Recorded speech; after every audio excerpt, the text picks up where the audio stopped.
Bismillahirrahmanirrahim. Alhamdulillahirabbil wassalatu wassalamu ala asyrafil mursalin wa ala alihi wa sahbihi ajma'in. Rabbi shrah li sadri wa yassir li amri wahlul 'uqdatam min lisani yafqahu qawli. Assalamualaikum warahmatullahi wabarakatuh. Saya bagi pihak konferensi ini mengalu-alukan kehadiran para profesor, doktor, para pensyarah, pembentang dan peserta ke 4th International Islamic Heritage Conference IsHeC 2021. Ucapan selamat datang dan ribuan terima kasih diucapkan kepada semua hadirin sekalian kerana sudi menghadirkan diri ke konferensi ini yang bertemakan warisan Islam mengukuhkan pengetahuan, memperkasa pencapaian. Semoga usaha kita semua ini diberkati Allah Subhanahu Wa Taala, insya-Allah. Hadirin yang dimuliakan, bagi memberkati konferensi kita pada hari yang penuh bermakna ini, marilah sama-sama kita menadah tangan mengaminkan bacaan doa yang akan dibacakan oleh Dr. Ahmad Arif Zulkifli, pensyarah kanan UiTM Cawangan Melaka. Majlis dengan segala hormatnya mempersilakan.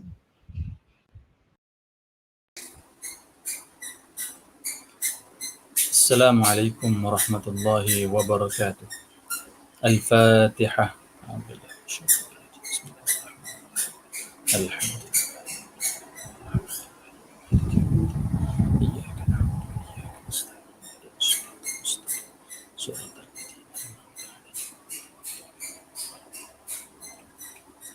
Bismillahirrahmanirrahim. Alhamdulillahi rabbil alamin. Wa sallallahu ala sayyidina Muhammad wa ala alihi wa sahbihi ajma'in. Allahumma ya Rahman ya Rahim. Ya Allah ya Tuhan kami menzahirkan sepenuh kesyukuran kehadrat-Mu di atas segala nikmat dan limpah kurnia-Mu. Pada hari yang berbahagia ini, semoga the 4th International Islamic Heritage Conference IsHeC 2021 berjaya mencapai objektifnya dan kami mendapat taufik dan inayah-Mu. Allahumma ya dzal jalali wal ikram, anugerahkanlah sakinah, mawaddah dan rahmah kepada kami agar dapat kami berkongsi idea dan dapatan terkini dalam bidang turas Islam, akidah, syariah, ekonomi Islam, komunikasi, dakwah, pengurusan pendidikan dan juga kemanusiaan. Semoga dengannya nanti dapat kami lebih mengenalimu, mendekatkan diri kepadamu dan menjadi hamba-Mu yang mengakui akan keagungan-Mu. Allahumma ij'al jam'ana hadha jam'an marhuma wa tafarruqana min ba'dihi tafarruqan ma'suma wa la taj'al Allahumma fina wa la ma'ana wa la shaqiyyan wa la mahruma. Allahumma la tada' lana fi maqamina hadha dhanban illa ghafartah wa la maridan illa shafaitah wa la 'asiran illa yassartah wa la karban illa adhhabtah wa la hamman illa farrajtah wa la daynan illa qadaytah wa la dhallan illa hadaitah ولا مظلوما إلا نصرته ولا ظالما إلا هديته ولا ميتا إلا رحمته. اللهم إنا نعوذ بك من الفقر إلا إليك ومن الذل إلا لك ومن الخوف إلا منك ونعوذ بك أن نقول زورا أو نغشى فجورا أو نكون بك مغرورا ونعوذ بك من عضال الداء وشماتة الأعداء وخيبة الرجاء وزوال النعمة وفجأة النقمة. اللهم ارحمنا فإنك بنا راحم ولا تعذبنا فأنت علينا قادر. اللهم اشرح صدورنا ويسر أمورنا ووفقنا إلى ما تحب وترضاه. وإن أردت عبادك فتنة فاقبضنا إليك معافين غير فاتنين ولا مفتونين وغير خزايا ولا نادمين ولا مبدلين. وإن أردت بعبادك فتنة فاقبضنا إليك مسلمين موحدين يا رب العالمين. وصلى الله على سيدنا محمد وعلى آله وصحبه أجمعين. سبحان ربك رب العزة عما يصفون وسلام على المرسلين والحمد لله رب العالمين.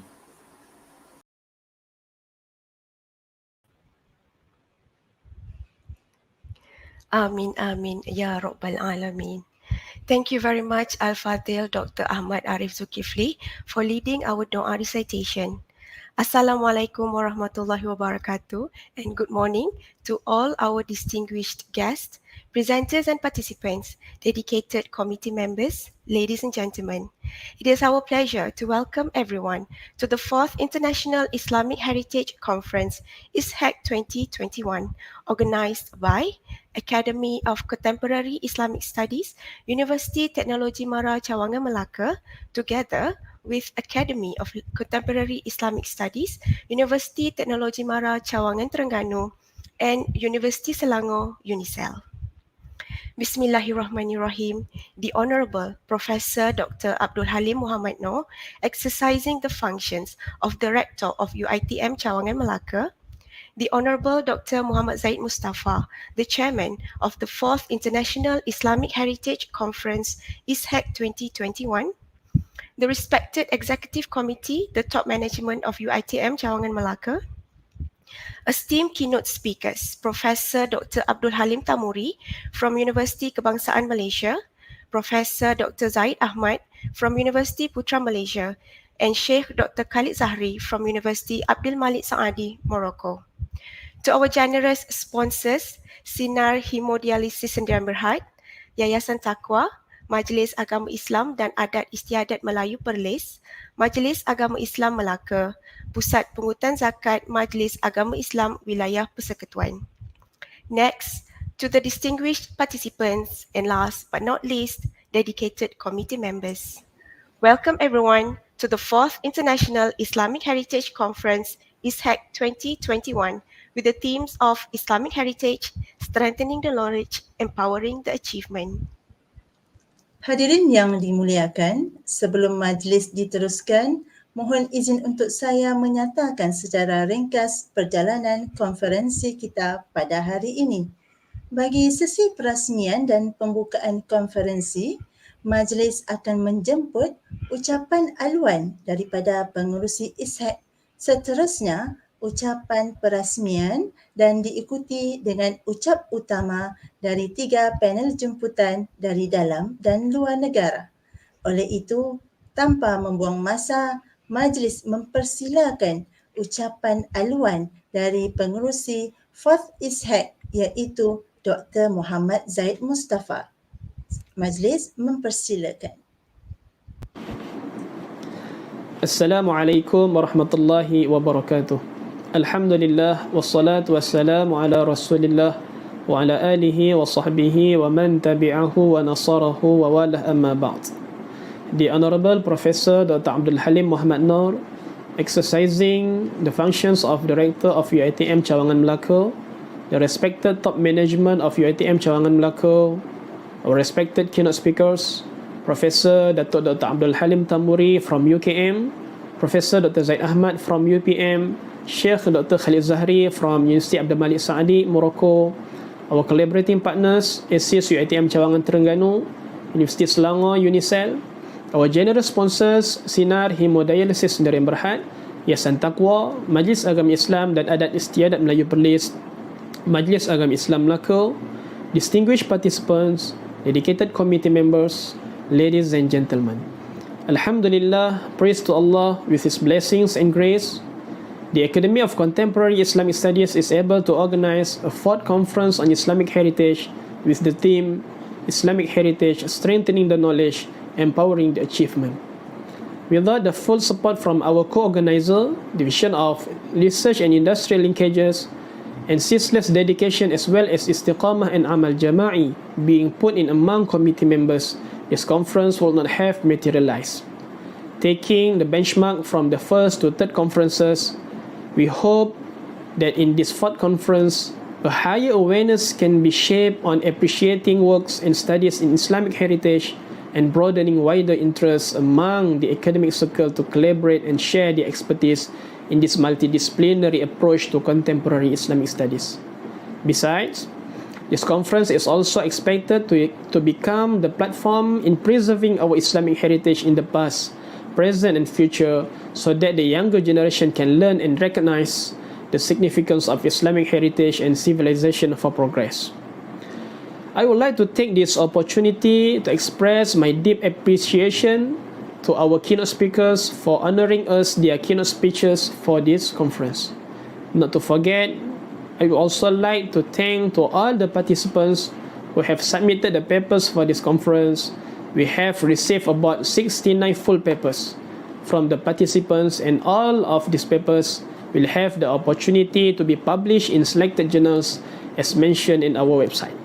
Hence, the organizers, committee members, presenters and participants should be congratulated accordingly for giving their full commitment and support to organize this 4th conference on Islamic heritage. Let us make this conference another eventful one. All the best. Assalamu alaikum wa rahmatullahi wa barakatuh.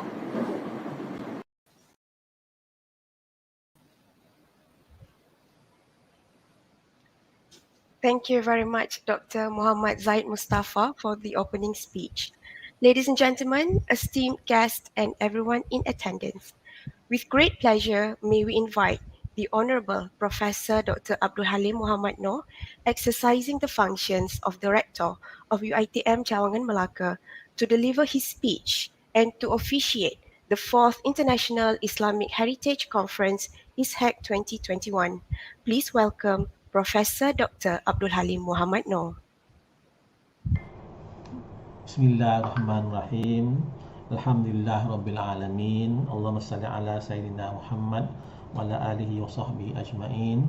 Assalamualaikum warahmatullahi wabarakatuh. The respected Dr. Muhammad Zahir Mustafa, the Chairman of 4th International Islamic Heritage Conference, IsHeC 2021, respected Executive Committee, top management of UiTM Cawangan Melaka, esteemed keynote speakers, Professor Dr. Abdul Halim Tamuri of University of Islam Malaysia, Professor Dr. Zaid Ahmad of University Putra Malaysia, Sheikh Dr. Khalid Zahri of University Abdul Malik Saadi Morocco, our collaborating partners, Akademi Pengajian Islam Contemporary UiTM Cawangan Terengganu, Universiti Selangor, general sponsors Sinar Hamdalisi Sinar Berhad, Yayasan Taqwa, Majlis Agama Islam dan Islam Melayu Perlis, Majlis Agama Islam Melaka, Pusat Pengurutan Zakat Majlis Agama Islam Bola Persekutuan, distinguished participants, dedicated committee members, ladies and gentlemen. First and foremost, I would like to express my utmost gratitude to Allah SWT because with His blessings, we have successfully organized the International Islamic Heritage Conference IsHeC 2021 with the theme Islamic Heritage, Strengthening the Knowledge, Empower the Achievement. This is the first time the conference has been held since 2015. Congratulations to all committee members for their hard work and dedication. With COVID-19 is still around the corner and affected people worldwide, the spirit of producing inventions and innovations that are beneficial for society is still ongoing. This is in line with the saying of Prophet Muhammad SAW, seeking for knowledge is compulsory for every Muslim. We are obliged to seek knowledge regardless of the circumstances and situation we are having. With this spirit of obligation, IsHeC 2021 comes into the picture.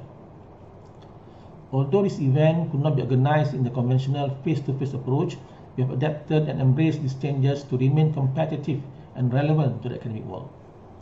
IsHeC 2021 provides a platform for academicians, researchers, and postgraduate students to generate creative and innovative ideas.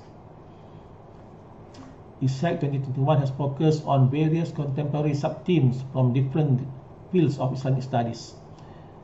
This situation has given opportunity for researchers to explore new insight in the area of Sharia and jurisprudence, Islamic economics and Islamic finance, Aqidah and thought, Da'wah and communications, education and civilization, as well as science and technology. This is in line with Industrial Revolution 4.0 to produce creative, data literate and critical scholars from various fields. Thus, this conference provides an opportunity for the scholars to share their knowledge and experiences. I believe the efforts shown by the committee members, collaborating universities and participants will have significant impact on the socio-economic development of the global community in developing new ideas and methods successfully. I hope this conference will build research interest and networking while creating and presenting new ideas and innovations. Finally, I would like to congratulate the countless efforts and teamwork spirit once again from all parties, especially those who made this conference successful. Hopefully, this little effort of ours will be rewarded by Allah, inshallah. With the words Bismillahirrahmanirrahim, I proudly appreciate the International Islamic Heritage Conference IsHeC 2021. Thank you. Assalamualaikum warahmatullahi wabarakatuh.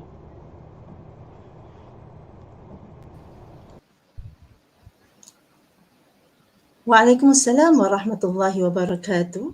Majlis merakamkan setinggi-tinggi penghargaan dan ucapan terima kasih kepada Profesor Dr. Abdul Halim Muhammad Noor atas ucapan dan perasmian majlis. Diharapkan dengan ucapan sebentar tadi dapat memberi semangat keilmuan dan dorongan kepada kita semua. Kita teruskan lagi acara kita pada pagi ini dengan tayangan montaj perasmian yang disediakan oleh Urus Setia. Dipersilakan.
Alhamdulillah, semoga para hadirin masih bersemangat untuk meneruskan konferensi ini. Seterusnya, majlis menjemput ucap utama pertama oleh Profesor Datuk Dr. Abdul Halim Tamuri. Izinkan saya untuk menyebut serba sedikit latar belakang beliau. Profesor Datuk Dr. Abdul Halim Tamuri mendapatkan pendidikan ijazah sarjana muda dan diploma pendidikan daripada Universiti Kebangsaan Malaysia dan kemudiannya menyambungkan pelajaran peringkat ijazah sarjana dan seterusnya Doktor Falsafah di University of Birmingham.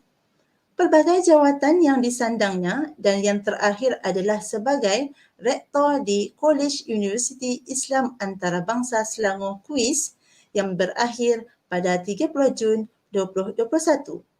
Profesor Datuk merupakan profesor dalam bidang pendidikan Islam di Fakulti Pendidikan UKM sejak Oktober 2014 sehingga sekarang. Yang berbahagia Profesor Datuk Doktor akan menyampaikan ucapan bertajuk Pendidikan Berteraskan Ulul Albab dalam membangunkan generasi Muslim cemerlang, berpengetahuan dan berakhlak. Majlis dengan hormatnya mempersilakan.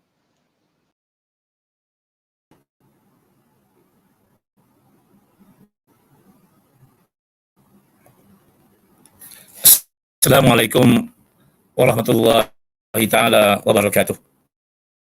Bismillahirrahmanirrahim. Alhamdulillahirabbil alamin. Wassalatu wassalamu ala sayyidina Muhammad wa ala alihi wa sahbihi ajma'in. Thank you very much, Mr. Chairperson. The Honorable Professor Dr. Abdul Halim Muhammad Noor, exercising the function of Director of UiTM Cawang Melaka. The Honorable Dr. Muhammad Zaid Mustafa, the Chairman of International Islamic Heritage Conference IsHeC 2021, the respected Executive Committee, the top management of UiTM Cawang Melaka, our colleague keynote speaker, Professor Dr. Zaid Ahmad from UPM, and also Sheikh Abdul Khalid Zahri from University of Al-Malik Saadi, Morocco, and our collaboration partners from UiTM Cawang Terengganu and from UC Selangor Indonesia, and all sponsors, distinguished participants, dedicated committee and members. Alhamdulillah. Today we have could attend a big conference which is have been organized by the UiTM Malacca. And this conference is very important for us in order to sharing our knowledge, sharing our experience and our ideas to the participant, inshallah. So we hope that from this conference we can get many things, fruitful ideas, and also solution how we want to engage, how we want to develop in the future from our young generation, and which is very interested with the theme of the conference, which is Islamic heritage, how we could promote or encourage our knowledge and our achievement. So one part important in heritage is about about the knowledge. I'm very sorry if this morning my voice will be sometimes problem because internet problem sometimes in the morning. I try my best to give all speech. I'm very sorry if there is problems in terms of networking. When doing conference online, sometimes we have facing this problem. I'm using Unify, but anyway, some problem in the morning. Morning sessions sometimes very busy line. So I'm very sorry if there is interruption in my presentation. Ladies and gentlemen, presenters and participants, I would like to share this morning some of my PowerPoints, which is with a focus on the topic of today. Right? Is it okay? My slide.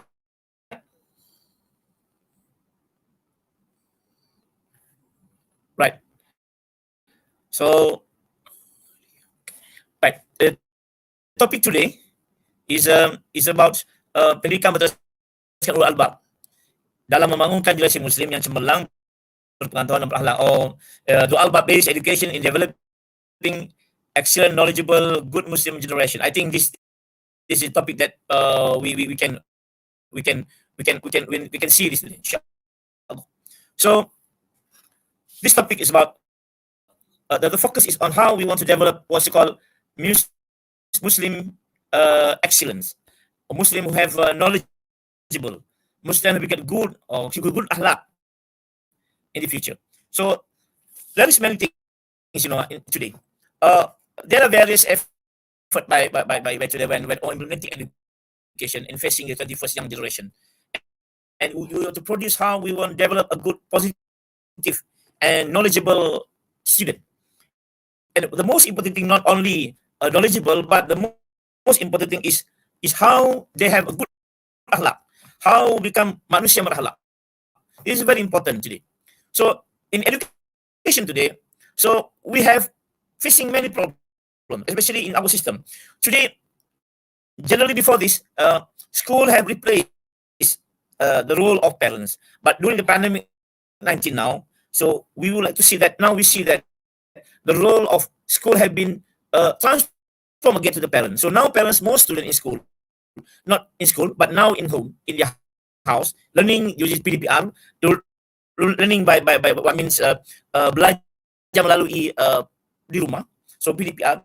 Now there are changes in terms of, before this we see that many parents send their students to the school and they ask and expect the student will be taught by the teacher. But now when the pandemic 19 occurs, so now the role have back to the parents. So this is the important that we have to, how we want to develop a good human being in the future. So when we talk about heritage is only physical things, but the most important thing, the knowledge that they have. So how we want to create a good knowledge person, who good, a very good, knowledgeable person, who have very good knowledge in their mind. How can we get, they can understand the world today. So this is very important today. So now we need to develop an education system that have a very strong foundation, and this is very important in order to make sure that in the future our young generation have become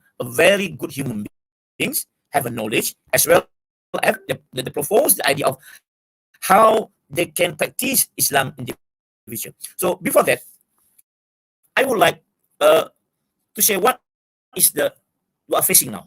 So in this slide, kita boleh melihat bola ni. There are many stages of human development. What we call pre-baby booms, who born in 1995 and before. And then the second layer is the baby boom, who born from 1946 until 1964. And then after that, the third generation is the baby bus, Gen X. I'm probably from the Gen X, who born from 1996 to 1976. So this is the generation. Now we have the fourth generation, the echo of the baby booms, Gen Y, who born 1997 to 1997 to 1997. So this is the fourth generation. So the fifth generation is Gen Z, who born 1998 to 2009, and finally that we are facing now the most challenging operation now, who are called Gen A, who born from 1920 to 2010 above. Inilah generasi yang ada pada kita, yang kita hadapi dalam konteks hari ini. Bagaimana kita nak menghadapi berbagai generasi, dan generasi ini sebenarnya generasi yang perlu kita didik. Sebab tu dalam konteks kita membuat tentang soal heritage atau warisan, kita tidak bercakap soal manusia saja. Kita bercakap soal fizikal saja. Tetapi yang penting ialah ilmu itu bagaimana kita menerapkan kepada generasi-generasi yang ada dalam kategori ini. So pada saya, generasi yang kita hadapi sekarang kebanyakan berasal pada Gen Z, Gen A, dan mereka adalah satu generasi yang berbeza dengan generasi yang hidup pada zaman generasi yang Gen X dan mungkin Gen Y. So this how we want to develop, how we want to educate this kind of generation to understand and can practice the Islamic knowledge that they have. So ini cabaran pada kita. So saya mengharapkan dalam perbincangan ini kita boleh melihat bagaimana kita mahu menjadikan masyarakat yang ada sekitar kita ini dapat membangunkan generasi dan warisan ini. Pada saya bukanlah sekadar bangunan, tetapi yang paling utama, fizikal yang paling utama adalah ilmu yang ada pada mereka. So bagi saya, satu generasi yang tidak punya ilmu tidak akan menghasilkan satu warisan hebat. Malah pada saya, hasil yang kita bangunkan itu bukan bergantung kepada warisan fizikal, tetapi yang penting warisan ilmu yang ada pada mereka. Baik, saudara sekalian, ladies and gentlemen. So I want to share this 21st century young generation, in generasi that we have now. So inilah generasi yang kita nak wariskan tentang ilmu yang ada pada mereka. So pada masa ini, there are at least 5 main characters of 21st young generation. The first one is multitasking generation. So they can do many things. In one time they can do 2 or 3 jobs one day. They can do they can study. They can go buat panda. They can go for another part time. So dia boleh belajar, dia boleh kelas. Itu dia multitasking because of technology. And number 2 is online social networking. So young generation now, mereka hidup keadaan social networking. Hidup mereka keadaan mereka belajar, mereka berkenal melalui social networking. So this generation are different with us. Bersaya lah. So kalau macam dulu kalau kita berjumpa dengan kawan dalam keadaan yang berbeza, mereka dapat berkumpul, lepak-lepak dalam, kalau orang kampus suka lepak-lepak kat masjid, kadang kat surau, lepas main duduk, bukan ada kopi sebenarnya. Tapi sekarang ni mereka berlepak-lepak dalam social networking, dalam Facebook, dalam chat, dalam Instagram. So lagi-lagi pula selepas pandemik ni, so mereka tak boleh berjumpa. So online social networking become besar dan besar semakin besar. Yang ketiga, mereka ini multimedia. Mereka mesti belajar dari multimedia. Dan nombor 4, mereka hidup dengan online media searching, dalam keadaan mereka itu belajar secara online. So mereka tak seperti online. Kalau dulu kita belajar cari buku kat library, so mereka akan mencari dan Google ataupun menggunakan Yahoo ataupun menggunakan apa juga buat benda teknologi yang digunakan. So kalau kita dapati penggunaan library sekarang keadaan cukup minimal berbanding dahulu, so hidup mereka dengan online media searching. Number 4 is about culture, games culture, including online games, simulation, and creative expression. So this generation have different from us. So how we want to educate them, how we want to give them knowledge. Bagaimana bangga mereka sebagai sebuah generasi yang orang kata generasi yang mempunyai warisan ilmu yang begitu bagus.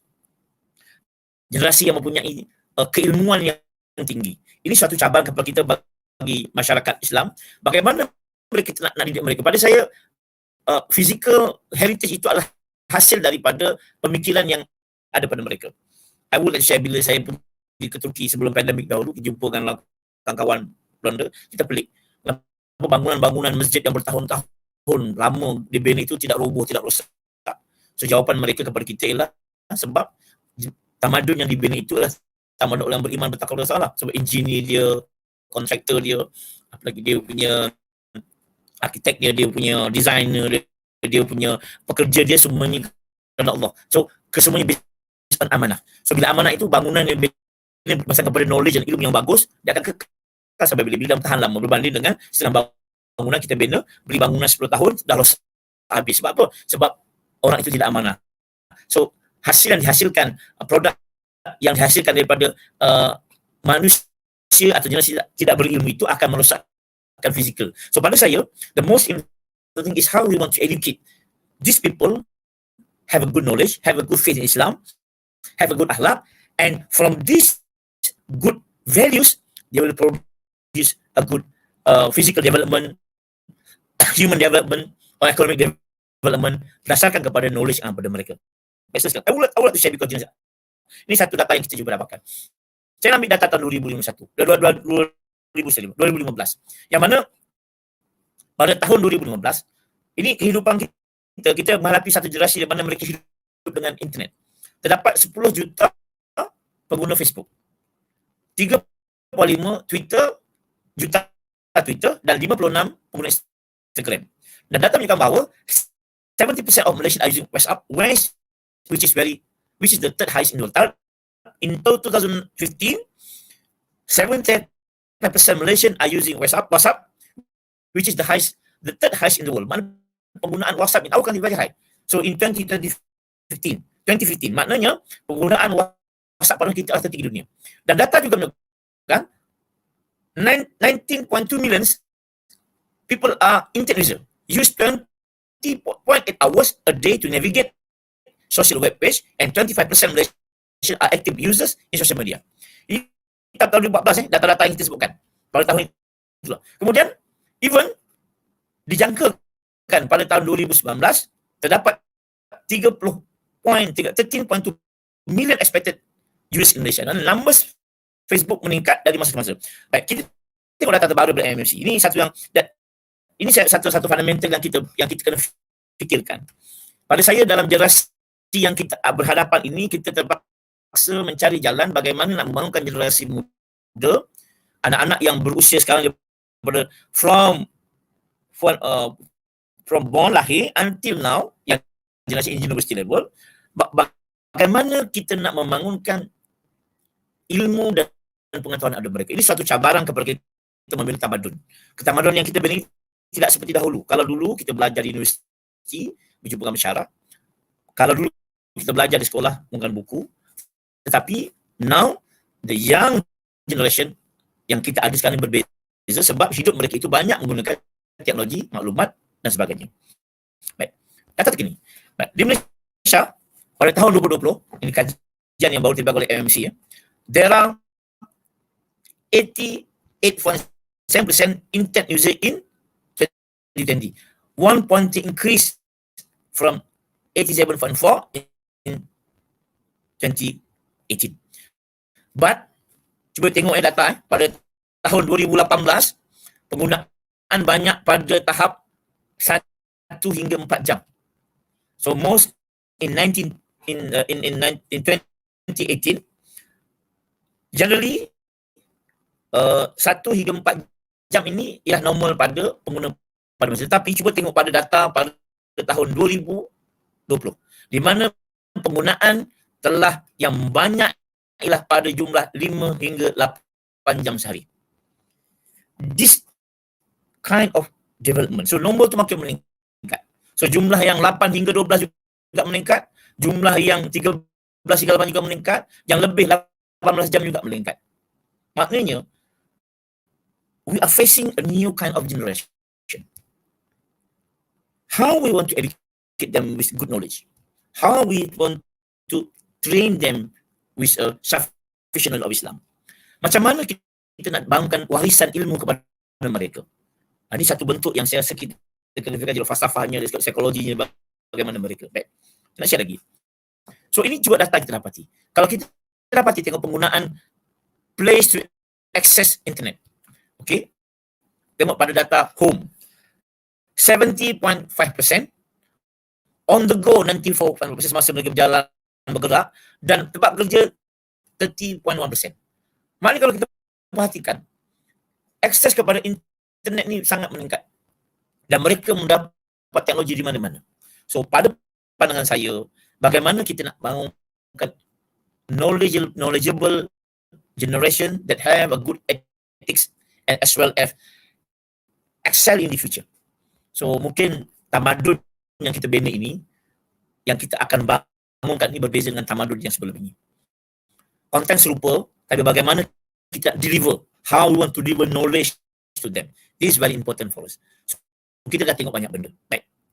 Sama juga, ini jelas yang saya nak bawa kepada permulaan kepada bagaimana jelas iaitu 98.7% have a smartphone yang dapat akses internet, dan hanyalah 16 pada desktop dan juga laptop. So kebanyakan mereka bersmartphone. Nombor 3. So apa yang berlaku dalam aktiviti online? Dia ada text communication, social media, watch video, get information, voice communication. So saudara-saudara, para pendidik, para peserta sekalian. So inilah elemen generasi yang ada yang kita nak bangunkan. Macam mana kita nak bangunkan generasi yang ada maklumat yang sebegini punya banyak, yang akses dari berbagai bentuk yang ada pada negara kita, dan akhirnya kita nak mendidik mereka sebagai sebuah generasi yang orang kata mempunyai tamadun yang baik, dan akhirnya warisan yang kita berikan itu warisan yang bentuk kekal sampai bila. Ini satu persoalan yang kita perlu hadapkan. So macam mana bentuk pendidikan yang kita kena berikan kepada mereka? Adakah cukup yang kita berikan ini kepada mereka, dan adakah yang kita berikan berkesan kepada mereka? Ini generasi yang kita hadapi pada saya yang berumur daripada satu bulan yang kita lahir, mungkin setahun, sampailah mereka yang berusia kepada sekolah awal universiti. So ini satu jumlah figure yang cukup besar. So range umur di antara 1 tahun hingga 20 tahun adalah satu range juga di Malaysia. So bagaimana kita nak melahirkan sebuah generasi yang bagus? So ini balik kepada warisan-warisan yang kita yang sebutkan tadi. How we want to teach them, how we want to educate them in the future. Right. Ini sama juga saudara sekalian. So realiti di hidup kita dengan Facebook, YouTube, Instagram. Ini yang kita kata yang perlu kita social networking. So adakah bentuk baru yang kita bangunkan itu sebenarnya berbeza dengan kaedahnya dengan yang dahulu? Tapi konten yang kita berikan nak bisa sama saja, tidak berbeza. So bagaimana kita nak bangunkan? Ini satu persoalan yang saya rasa kita boleh fikirkan, kita boleh lakukan. Bagaimana sepatutnya kita melakukan sesuatu yang lebih baik pada masa depan. Baik. Cuba tengok data. Ini saya rasa kita ambil ini sebagai permulaan kepada generasi baru yang kita bangunkan. Kita tak bercakap soal generasi macam saya yang sebelum ini. Kita tengok macam mana generasi yang sekarang ini. So, bagaimana bentuk warisan ilmu yang kita boleh berikan kepada mereka? Nak membentuk kecemerlangan, nak membentuk maklumat yang baik, adakah mereka ini mampu mendapat maklumat yang betul? Sebab pada saya, apa yang dalam teknologi itu hanyalah sebagai maklumat, bukan ilmu. Sebab tu information technology, dia maklumat ni ada yang betul, ada yang salah, ada yang tidak, ada yang bercanggah, ada yang tidak bercanggah, ada yang palsu, ada yang tidak palsu. Sebab tu maklumat bukan ilmu. Sebab maklumat itu ada maklumat yang menjadi ilmu, ada maklumat yang memang rubbish, is nothing, tak ada manfaat. Ini yang persoalan kita tadi. So bagaimana kita nak menapis maklumat itu akhirnya menjadi ilmu yang besar, dan cabaran ini sebenarnya yang kita bangunkan bagaimana membangunkan cabaran generasi pada masa yang akan datang. So pada saya, kita kena cek jalan. Cuba tengok dalam data kan. Bila share online, news, public service, entertainment, kemudian sharing bagi social media, group messaging, private messaging. So hidup generasi ini berbeza dengan kita. Dia hidup banyak bergantung kepada gadget yang ada pada kita sekarang. So bagaimana kita nak bentuk ilmu yang ada? So kalau mungkin Prof. saya bilang falsafah nanti, so macam mana kita menerapkan nilai falsafah yang baik kepada mereka? Ini satu persoalan yang saya rasa kita kena fikir bersama, bagaimana kita nak membangunkan generasi yang bagus pada masa depan. Baik. Ini juga maklumat daripada MC tentang bagaimana penggunaan data sebagainya, orang checking, nak memahami konten, kena ada kebaikan, ada ada konten baru share dengan orang, ensure reality of the content betul, verify the content is reliable from source or not, ensure that the offense offensive. So majoriti orang dah mula ambil ke arah itu. So pada saya, dalam membangunkan generasi ini, pendekatan bagaimana untuk berkongsi maklumat itu perlu ditanamkan tentang memahami konten, memastikan kesan konten, memastikan sama ada dari sumber yang salah salah, memastikan bahawa tidak merosakkan yang boleh melakukan benda yang merosakkan pemikiran orang, yang menyakitkan. Saya ni bang, bila saya tengok dalam Facebook, dalam sosial media khususnya, penggunaan bahasa-bahasa yang digunakan oleh orang dipanggil golongan netizen ini cukup membimbangkan. Makian-makian ini sebagai satu bentuk yang biasa dalam sosial media. Sedangkan pada pandangan saya, sosial media patutnya perkongsian kebaikan, tetapi akhirnya menjadi platform kepada proses tidak setuju itu dibentuk dalam bentuk perkataan yang cukup memalukan, memualkan. Ini saya cukup bimbang sebab akhirnya orang akan melihat adakah ini generasi yang akan datang. So kadang-kadang kita jumpa orang ni nampak okey, belajar baik, tapi bila kita masuk sosial media, dia punya perkataan tu cukup menyakitkan, cukup cynical. Tidak setuju bukan asas kepada kita untuk memaki.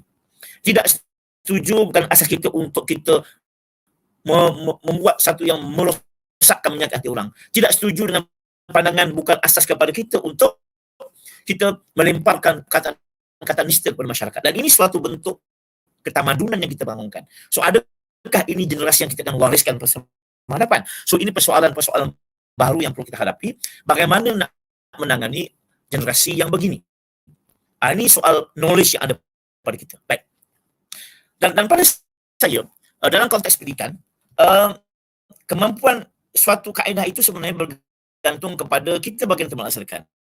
How we want to educate the children based on our education system. So, kalau kita kaitkan pendidikan ini, maknanya kita kena merangka, we should plan in order to make sure that our generation is not have been distracted by this issue. So, there are many questions have been raised about our education now. The question is education is not only short term, it's a very long term process. Ini satu benda cukup besar. Biasa pendidikan dia bukan berlaku hari ini, tetapi sebenarnya adalah satu rentetan yang berlaku berpanjangan, yang berterusan, dan bukanlah berlaku sekali mata. Soalan pertama ialah isu tentang the national philosophy of education. How we understand the national philosophy of education? This is the question. Kalau tanya dengan kita para pendidik, adakah kita faham dan memahami tentang falsafah pendidikan kebangsaan dan national education system? What our national policy education? So, national policy education kita faham tak? Yang kedua ialah tentang bagaimana matlamat dan hasil pelajaran seperti dalam falsafah tercapai. Adakah kita memahami tentang the matlamat and the hasil, the outcome of education now? Are we really achieve that? So how about the knowledge of and the practice among teachers and the community? Our community supportive saja. Ini satu soal yang paling besar. Pendidikan bukan education only school, but involve parents, community, in order to make sure that education have been completed. So in education, it's like a jigsaw puzzle. They are integrated with each other. They are interacting with each other. So how about our teachers' knowledge as well as the community knowledge and parents about education? Number 4, are there any educator or teachers that still have a very dogmatic and traditional and passive in teaching early in this 21st century? So we should also look to this part. Is the innovation that we are produced suitable for our children today? So it is a question about development of human beings. And number 4, are there teachers that don't respect each other, and also parents do not respect each other with the teachers? That the parent did not cooperate with the children development. And the most important one element is the examination orientation heavily in our country. So budaya peperiksaan melampau ini juga perlu kita perhatikan. Tapi sekarang ni alhamdulillah kita dah mula keluar daripada budaya exam yang melampau ini, kita boleh kepada pembelajaran bersekolah. Ini adalah satu bentuk bagaimana kita nak mendidik anak-anak kita pada masa depan. Dan adakah program-program yang dilaksanakan sekolah itu sebenarnya berimpak lagi-lagi pada zaman COVID-19 ini. So adakah memberi impak kepada mereka? So now we have facing many challenges dalam membentuk generasi yang cukup hebat. Kita menghadapi generasi yang orang dipanggil ICT punya generasi, yang based on online generation. Kita pula berhadapan dengan COVID-19 dan satu kelompok yang dipanggil, yang pada pandangan saya yang dipanggil lost generation, yang pelajar orang cakap iaitu pelajar yang darjah 1 dan darjah 2 sekarang, dan tingkatan 1 dan tingkatan 2 sekarang. Tahun 1, tahun 2 sekarang ini dipanggil lost generation sebab mereka tak dapat real picture of education, bagaimana bentuk mereka. Ini satu bentuk yang sekali-sekali tengok 2-3 generasi yang ada ini perlu kita tengok bagaimana mereka akan menjadi pemangkin pada ketamadun pada masa depan.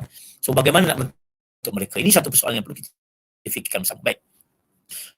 So ladies and gentlemen, so dalam kita mahukan dan how we develop in our generation, so we need to improve, to strengthen our education system in order to make sure that our generation become better in the future. Right. So human development is accomplished human development. It's not only one part. It's a comprehensive human development. It involves the knowledge, the physical, the emotional, as well as their spiritual aspect. So this must be done through education. So education can only be developed based on the concept of insan. Insan have a good concept. So konsep insan itulah sendiri berdasarkan kepada sesuatu yang besar. Sebab tu konsep insan dalam falsafah psikologi barat tidak menepati konsep insan dalam Islam. Sebab tu insan, sebab tu kita kata capital human being. Bagi saya mana human capital itu bukanlah satu tempat di manusia itu, bukanlah satu capital, tapi manusia adalah insan, potensi yang kita bangunkan. So pada saya, pembangunan kemanusiaan itu, ketamadunan dan warisan itu kenalah develop based on konsep insan dalam kehidupan. Apa insan itu? Insan itu adalah manusia yang sempurna dari sudut keseimbangan, dari sudut aspek the human being that have balance, physical, spiritual, emotional, and intellectual aspect. So keempat-empat ini perlu kita gabungkan. So intellectual kena seimbang, physical kena seimbang, kita punya aspek emosi juga kena seimbang. Dan akhirnya ini faktor-faktor yang memberikan kemudahan. So dalam keadaan pandemik 19 lagi lah, emosi kita kena stabil. Ini satu cabaran kepada kita bagaimana kita membangunkan keadaan itu. Baik. So when I looked at the most important, jasmani, emosi, rohani, intelek ini adalah saling berkaitan. So they are integrated with each other dan tidak boleh dipisahkan. So potensi ini akan memimpin manusia, memimpin memandu potensi secara lain secara seimbang. Sebab itu the most important thing is the spiritual aspect yang kita. So this is the concept of human beings. Jasmani, physical part. Intellect is one part. Emotional is one part. But the integral part, the most important part, the most foundation is the rohani or the spiritual. So inilah konsep insan yang kita nak mahukan dalam kita membangun tamadun kemanusiaan. So jasmani, intellect, rohani ini mestilah ditekankan. Emosi, intelek dan juga jasmani, intelek, emosi ini dia mestilah dikekalkan ataupun dipegang oleh aspek rohani. So kerohanian itulah yang menjadi elemen utama, menjadi asas kepada keseimbangan jasmani, intelek, dan emosi. So inilah aspek human yang bagi kesempatan ilmu dalam pendidikan, what we call is konsep insan yang kita mahukan in order to make sure that our human being is the future become a good human beings. So inilah asas kepada bagaimana kita nak meletakkan warisan Islam. So pada saya dalam tema hari ini bagaimana kita nak memperkasakan pengetahuan, bagaimana kita mengekalkan kecemerlangan, balik kepada bagaimana kita membangunkan manusia itu. We want to see the good human beings, we must have a good insan. We want to have a good civilization, we must look at this concept of insan. So the element of integrating these 4 elements is very important to ensure that our people in the future, our young generation can produce a good impact to the national at large, inshallah. Right. So From this, I would like to share how we want to grab the idea of insan. So I'm very interested in talking about the concept ulul albab. There are 16 times in Al-Quran said about the term ulul albab. In, for example, in Baqarah 179, Al-Baqarah 197, Al-Baqarah 269, Al-Imran 7, Al-Imran 190, Al-Ma'idah 100, Yusuf 111, Ar-Ra'd 19, Ibrahim 52, Ashad 39, Ashad 43, Azmar 8 and 18, and 21, Al-Mu'min 54, and At-Talaq verse 10. So, nak bangunkan manusia kepada satu nilai, kita kena pegang kepada konsep ulul albab. Quran menyebutkan 16 kali ulul albab, which is very special in Islam. In Quran mention 60 times of ulul albab. Apakah ulul albab ini? Inilah generasi yang kita nak wariskan pada masa depan. So pada saya, pembangunan warisan teknologi sebagai ini mestilah dikekalkan, diasaskan kepada soal bagaimana kita nak membangunkan kemanusiaan, iaitu bagaimana kita nak mengekalkan heritage yang daripada itu, mestilah berteraskan kepada konsep ulul albab. Baik, apa yang pertama? Kita ambil surah Al-Baqarah ayat 267. Ayat ini menjelaskan bahawa yu'til hikmata may yasha wa may yu'til hikmata faqad utiya khairan katsiran wa man yadhakkaru illa ulul albab. Apa sebabnya? Allah tidak memberikan hikmat kebijaksanaan ilmu yang bagus kepada siapa yang diberikannya, dan sesiapa yang diberi itu maka sesungguhnya telah diberikan kebaikan dan banyak, dan tiadalah yang dapat mengambil pengajaran peringatan melainkan orang-orang yang menggunakan those who think something, who take lesson from this what happened is the ulul albab. Orang yang dapat menggunakan akal fikiran ini, orang yang akan mendapat pengajaran mengambil perkataan yang berlaku. Lesson from happen. What's happening, they take the lesson. So, lesson from something happen is a part of, sebahagian daripada a part of who have knowledge. So, ulul albab ini menjelaskan kepada soal penggunaan akal yang paling yang bagus. Baik. Yang kedua ialah soal Maidah juga menjelaskan kepada tidak sama yang buruk dengan yang baik. Walaupun banyak yang buruk itu menarik hatimu. Oleh itu, bertakwalah kepada Allah, orang yang berfikiran, berakal fikiran supaya kamu berjaya. Ulul albab ni tafsir sebagai orang yang berakal fikiran. Those who have knowledge, who use their knowledge, who use their, the ability to think something. So, who have akal to think. Siapa yang ada akal untuk berfikir. Sebab tu tidak sama yang buruk dengan baik, walaupun yang buruk itu menarik hatimu.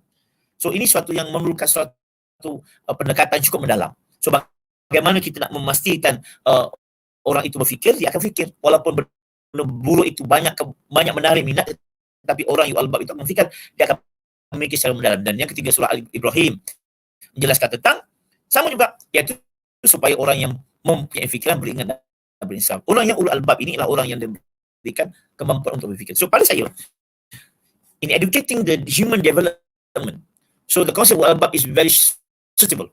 So we must understand to study the real concept ulul albab. Alhamdulillah di Malaysia ni ada program ulul albab yang diamankan oleh Kementerian. Ini sebagai itu effort permulaan ke arah yang lebih besar. The idealism is very impressive, but the process is will take. Dan alhamdulillah permulaan bila ada MRC ulul albab, ada Kementerian ulul albab, ini satu bentuk yang kita nak bawa. Bagaimana, how we want to integrate this kind of knowledge, the Islamic knowledge with the modern knowledge, which is what's called knowledge, the knowledge of Islam. So it's very big. So we hope that in the future that educating our children must be based on ulul albab. How to get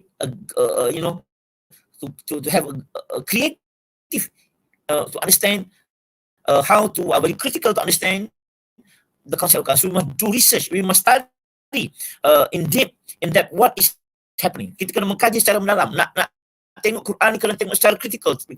Kita tengok secara mendalam. Kita kena kaji secara istilahnya secara tuntas. Dia bukan bila kata orang sebut kritikal kita kritik. Itu tak betul. Kita melihat secara mendalam. Ada orang dikritik Quran ini orang yang tak betul lah. Dia mula petikai Quran sebagainya, ini dah rosak. Sebab bagi saya, orang yang mempertikai Quran ada masalah. Tapi kita kena tengok secara mendalam, apakah hikmah-hikmah yang ada dalam Quran itu secara mendalam, disandari dengan hadis, dengan ilmu yang ada pada mereka, akhirnya mereka akan melihat secara positif apa yang berlaku. So Quran itu adalah foundation kepada kita. Jangan menjadi sebagian orang yang ketika Quran yang rosak, tak setuju dengan Quran macam-macam, dia kata tak sempurna, tafsir suka hati, tak boleh.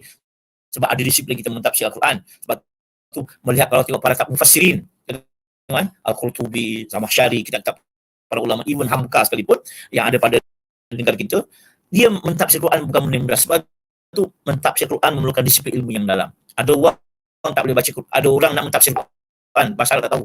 Ada orang nak tafsir Quran, baca pun tak betul. Nak tengok terjemahan tak betul. So kita kena mencari dasar ilmu yang sebenar. Sebab tu baru boleh kita mentafsir sebagaimana para ulama mentafsir. Sebab tu depth study of Islam very important. Ini adalah elemen-elemen yang penting kepada kita. Baik, saudara sekalian. Ada banyak saya cuba rumuskan pada hari ini. So apakah sebenarnya kriteria ulul albab yang kita nak kaji? So kita sebutkan tadi tentang ulul albab. Bagaimana kita nak develop in creating a good human beings. Bagaimana kita nak melahirkan suatu warisan ilmu yang besar pada masa depan. So yang pertama, ulul albab ini mestilah orang yang berilmu dan mampu membaca dan memahami bukti keesaan Allah Subhanahu wa taala di alam ini. So orang yang dipanggil ulul albab, orang yang berilmu. Those who have knowledgeable to read, to understand the oneness of God. Keesaan Allah Subhanahu wa taala. Yang kedua, orang yang bertakwa dan beriman kepada Allah. Maknanya orang ini, ulul albab ini, ialah orang yang bertakwa dan beriman kepada Allah. Those who believe and submission himself to Allah Subhanahu wa taala. Number 4. Number 3. Orang yang sentiasa mengambil pelajaran daripada ilmu yang diberi dengan baik, maklumat keburukan kebaikan, dia ambil pelajaran kerana mereka bertakwa kepada Allah. Mereka belajar apa yang baik yang berlaku di dunia ini dan berlaku kebaikan di alam ini adalah kerana Allah. Sebagai contoh dalam COVID-19. Orang yang berfikir secara ada sense of ulul albab. Orang yang ada rasa keimanan kepada Allah. Dia akan melihat suatu benda, Allah memberikan sesuatu kepada kita yang perlu kita belajar. Betul tuan, sahabat-sahabat semua, para pendengar, kalau kita tengok dalam ulul albab ni, kita ni fikir apa yang berlaku COVID-19 ni perlu kita kaji, perlu kita lihat dari sudut ilmu Islam itu bagaimana. Banyak sebenarnya menjedakan kita tentang tanggungjawab. Kalau dulu orang sibuk sangat bekerja, pada saya lah, kan, pada masalah kita bagaimana kita nak reflect ibadat kita kepada Allah. Kalau dulu kita di sekolah, semua beri kepada cikgu kat sekolah. Tapi sekarang baru tahu bagaimana tanggungjawab susahnya diri anak-anak di rumah itu. Walaupun ada 3-4 orang dalam keadaan begini, supaya sangat sukar untuk ini satu pendidikan daripada kita. Baru kita tahu nikmat tidak bersolat. Sebelum ni kita nikmat di masjid. Tapi selepas kita COVID ni, ya Allah, bagi orang yang nak tetap perindunya ke masjid, ini suatu ingatan. Betapa kalau dua orang nak pergi ke umrah, senang nak pergi sana. Tapi balik tu macam-macam. Tapi sekarang ni nak pergi umrah, nak pergi haji. Wah, nikmat tu baru tahu nikmat tu bagaimana kita merindui Kaabah, Mekah dan juga Madinah. Ini suatu yang pada pandangan saya yang perlu kita fikirkan. Dan yang keempat, selalu mengambil pelajaran yang bersirah. Those who learn from the sirah, to understand the sirah. Sirah is not only history. It's about you taking a lesson from the sirah. Sirah mengajar kita untuk belajar daripada apa yang telah berlaku. Yang keempat, yang kelima, orang sentiasa membaca dalam Al-Quran untuk mendapatkan pelajaran. Those who always read Al-Quran to understand the Quran. Ini all about. Orang yang sentiasa baca Quran maka juga ini orang al-bab, insya-Allah. Yang kelima. Yang keenam, orang sentiasa mentadabbur Quran. Yang ketujuh, orang yang menapis maklumat yang didengar dengan cara mendengarkan perkara itu dan mengambil apa yang terbaik dari perkara itu. Nombor 8. Manusia sentiasa mempelajari alam dari berbagai sudut ilmu. Biologi, kimia, fizik, matematik, geologi dan sebagainya. Orang yang menggabungkan ilmu yang dipanggil ilmu-ilmu ini sebagai ilmu akhirnya bertakwa kepada Allah Taala. Dan akhirnya insan yang bertakwa inilah mendapat ketakwaan ini. Orang yang percaya, orang believe Allah akan yakin bahawa sesuatu kebaikan itu daripada Allah Subhanahu Wa Taala. So ini elemen-elemen yang saya kata yang kita fikir bagaimana nak bina tamadun. So kalau kita nak orang itu cemerlang, kalau nak orang itu balik tajuk kecemerlangan, kegemilangan, berakhlak mulia, so elemen yang perlu dikaji adalah konsep al-bab ini yang telah dibangunkan. So kita dah ada konsep itu secara asasnya, tetapi dari praktikalnya kita kena betul-betul besarkan konsep itu. Kita kena garapkanlah kehidupan kita akhirnya menjadi manusia bertakwa kepada Allah SWT. Nah ini adalah elemen-elemen penting yang pada pandangan saya, yang perlu kita berikan tumpuan, bagaimana kita nak melahirkan manusia yang benar-benar orang panggil ulul albab ini. Ini adalah asas kepada pembangunan minda umat Islam. Dan insan itu, saya sebutkan tadi, insan itu mesti berasaskan kepada nilai-nilai kemanusiaan pada kita. Saya tertarik bila saya sebutkan awal tadi, bagaimana kita melihat bagaimana taman dunia ini kita sebutkan. Saya sebut pergi ke masjid kalau begitu saudara lepas COVID-19 ni bolehlah pergi visit negara-negara Islam yang maju. Saya dapat pergi ke Korea University, pergi ke Morocco sebagainya, pergi ke Turki, pergi ke sebelah negara-negara Islam. So tengok masjid dia orang, masjid bangunan macam mana mereka kukuh. So pada mereka, sebab yang bina masjid ni membina physical heritage itu, tamadun itu adalah orang yang beriman. So dia akan kekal insya-Allah. Jadi kemampuan kita untuk menggarap tamadun itu bergantung kepada ilmu yang ada pada kita. So sebenarnya dia bagus. Dia nak cerita balik. Kita nak bagaimana orang kita. So bagaimana kita menjadikan manusia itu ingat kepada Allah SWT. So pada saya, sebarang bentuk warisan ketamadunan dan kegemilangan itu mestilah berteraskan kepada keimanan kepada Allah SWT. Dan pada saya pula, kalau kita lupa tentang keimanan kepada Allah, kita lupa kepada takwa kepada Allah, kita keluar daripada jalan yang takut Allah SWT, maka Allah akan tarik dengan begitu mudah saja kita itu. Ini suatu nilai yang kita rasa kita kena fahamkan.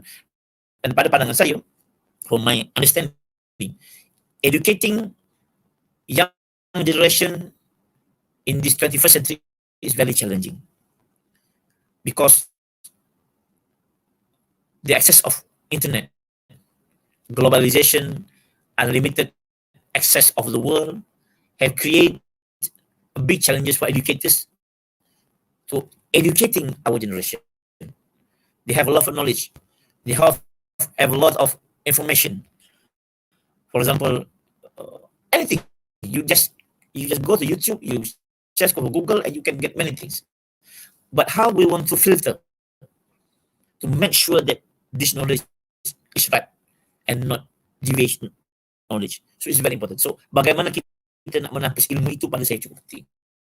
Masalah yang ada pada kita ialah kita tidak ada kemampuan untuk menapis ilmu itu, dan yang menjadi persoalan kepada kita ialah, adakah keluarga kita semua mampu untuk memberikan nasihat kepada anak-anak itu tentang yang betul atau salah. Kan? Kalau saudara pergi tengok YouTube, macam-macam keluar. Cari je, you can get anything. Akhirnya orang akan merujuk kepada yang akan berlaku di dalam internet. Dan yang membimbangkan ialah, yang kita bimbang sangat kalau yang popular itu menjadi satu panduan asas seperti. Yang popular itu betul, itu bahaya. Sebab kadang-kadang yang popular tidak betul. Yang benda kadang tidak popular, benda yang popular kadang cukup bahaya. Sebab so bagaimana kita nak membentuk generasi akan datang? Sebab tu, from my understanding, it's very important for us to make sure that our children have a strong spiritual aspect.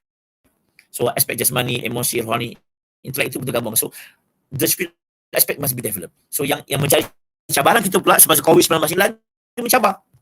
Kenapa? Sebab kalau dulu di sekolah, kita boleh duduk kumpulkan mereka dalam satu tempat. Tetapi sekarang ni mereka belajar di rumah masing-masing, dan setiap rumah itu ada nilai yang berbeza. Contoh, ada parent yang tak nak belajar PDPR. Dia kata, saya tak nak PDPR, belajar di rumah. Tak nak. Nilai itu berbeza. Kita suruh semayang, sebagai contoh, tapi kat rumah belum tentu dia semayang, sebab parent mungkin tak semayang. Atau dia nak semayang, tapi tak boleh semayang sebab suasana itu berbeza. So, memang sukar kita dalam keadaan sekarang ni, especially kita menghadapi pada dan memang cukup mencabar. Dan sebenarnya pada pandangan saya, COVID-19 ini satu sejarah yang berlaku dalam hidup kita yang perlu kita faham. It's really a big history for us yang we are facing now. Ini suatu apa disebutkan perkara yang di luar jangka, yang di luar kemampuan kita untuk kita berfikir, yang akhirnya yang kita suka kita nak hadapi. Tak tahu berapa lama kita menghadapi pandemik semalam pun kata dah jadi endemik. So adakah kita boleh menghadapi? Kita nak keluar rumah pun takut nak berjalan, tak boleh. Kita tak boleh travel di mana-mana. Tahap kelesuan kita sudah meningkat, dan ini faktor yang kita kena hadapi. So bagaimana nak bentuk generasi yang akan datang?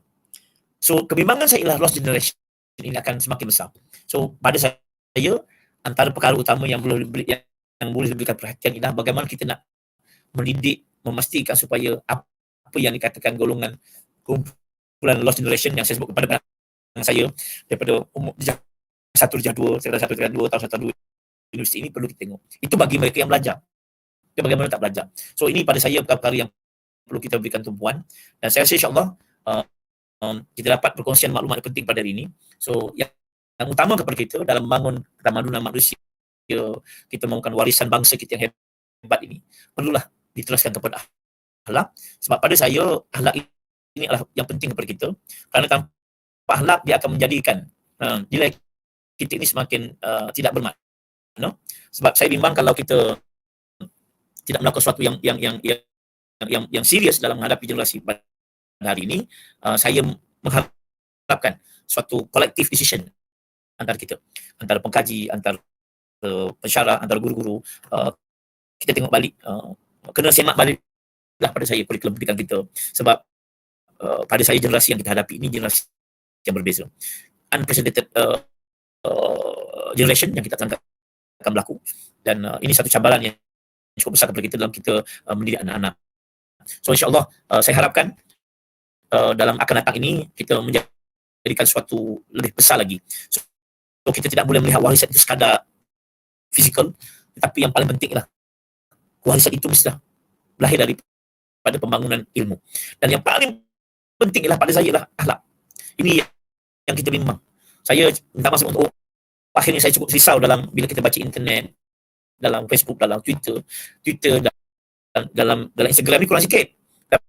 Tapi yang paling banyak dalam Facebook maki-makian kan. Dia tak je sebut babi, dia tak je babi, V-A-V-I, kita tahulah benda tu kan. Dia kata itu cuma katakan lista yang keluar daripada generasi kita. Cukup bimbang sebab ini merosakkan pemikiran yang ada pada kita. Saya tak tahu, mungkin tak kita fikirkan macam mana kita nak betulkan orang yang dipanggil netizen ni, yang perlu saya rasa dia bimbang sebab pada saya takut ada yang bagus, ada yang negatif. Segelintir tu cukup, dia tak tahu dosa pahala. Saya sebut dalam Facebook saya kan, apa yang kamu tulis, apa yang kamu ucap itulah doa, dan kalau setiap yang kamu tulis, yang kamu buat itu adalah ada pembalasan dari Allah. Saya sebutkan kadang-kadang sebut fitnah itu bagaikan bulu yang berterbangan. Mustahil kita nak kutip balik bulu itu selepas fitnah itu bertebaran. Tetapi adakah ini menjadi satu kefahaman kepada mereka? So pada saya generasi yang kita akan hadapi dalam tempoh 10 tahun ini berbeza sebagaimana yang kita expect. So our curriculum need to be changed accordingly to the current situation. Falsafah kita jelas, tapi bagaimana kita laksanakan. So sekali lagi untuk pagi ini saya terima kasih kepada pihak UiTM yang telah membantu saya dalam memberikan idea, dan saya harap suatu pemikiran yang boleh kita kongsikan bersama. Alhamdulillah kita dapatkan suatu pendekatan, dan generasi yang kita hadapi ini generasi cukup mencabar. So bagi saya apa juga warisan yang kita ada pada hari ini perlu diasaskan kepada knowledge yang jelas. Saya mengharapkan suatu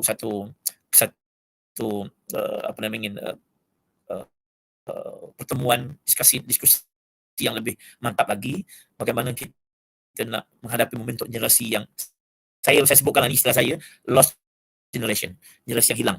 Lost generation ini pada saya sebutkan ulang balik adalah generasi yang hilang dalam sistem pendidikan negara, yang belajar di rumah, yang banyak lost banyak perkara. Ini suatu penumpuan yang perlu kita berikan, macam mana kita nak redevelop again them. Terima kasih banyak kepada pihak ITM, khususnya pada IsHeC Melaka yang telah menjemput saya pada ini. Terima kasih kepada rakan-rakan semua, kepada peserta dalam seminar. Semoga idea-idea yang kita bangkitkan ini menjadikan suatu diambil kira dalam melaksanakan pendidikan dan juga pada masyarakat. Yang baik itu dari Allah SWT, yang baik, yang lemah itu dari saya. Allah berikan kebaikan kepada kita, tapi kelemahan itu kelemahan yang kita lakukan. InsyaAllah kita menjadikan sesuatu yang lebih baik pada masa depan. Terima kasih banyak kepada semua. Semoga kita diberikan kekuatan dari Allah. Assalamualaikum warahmatullahi taala wabarakatuh.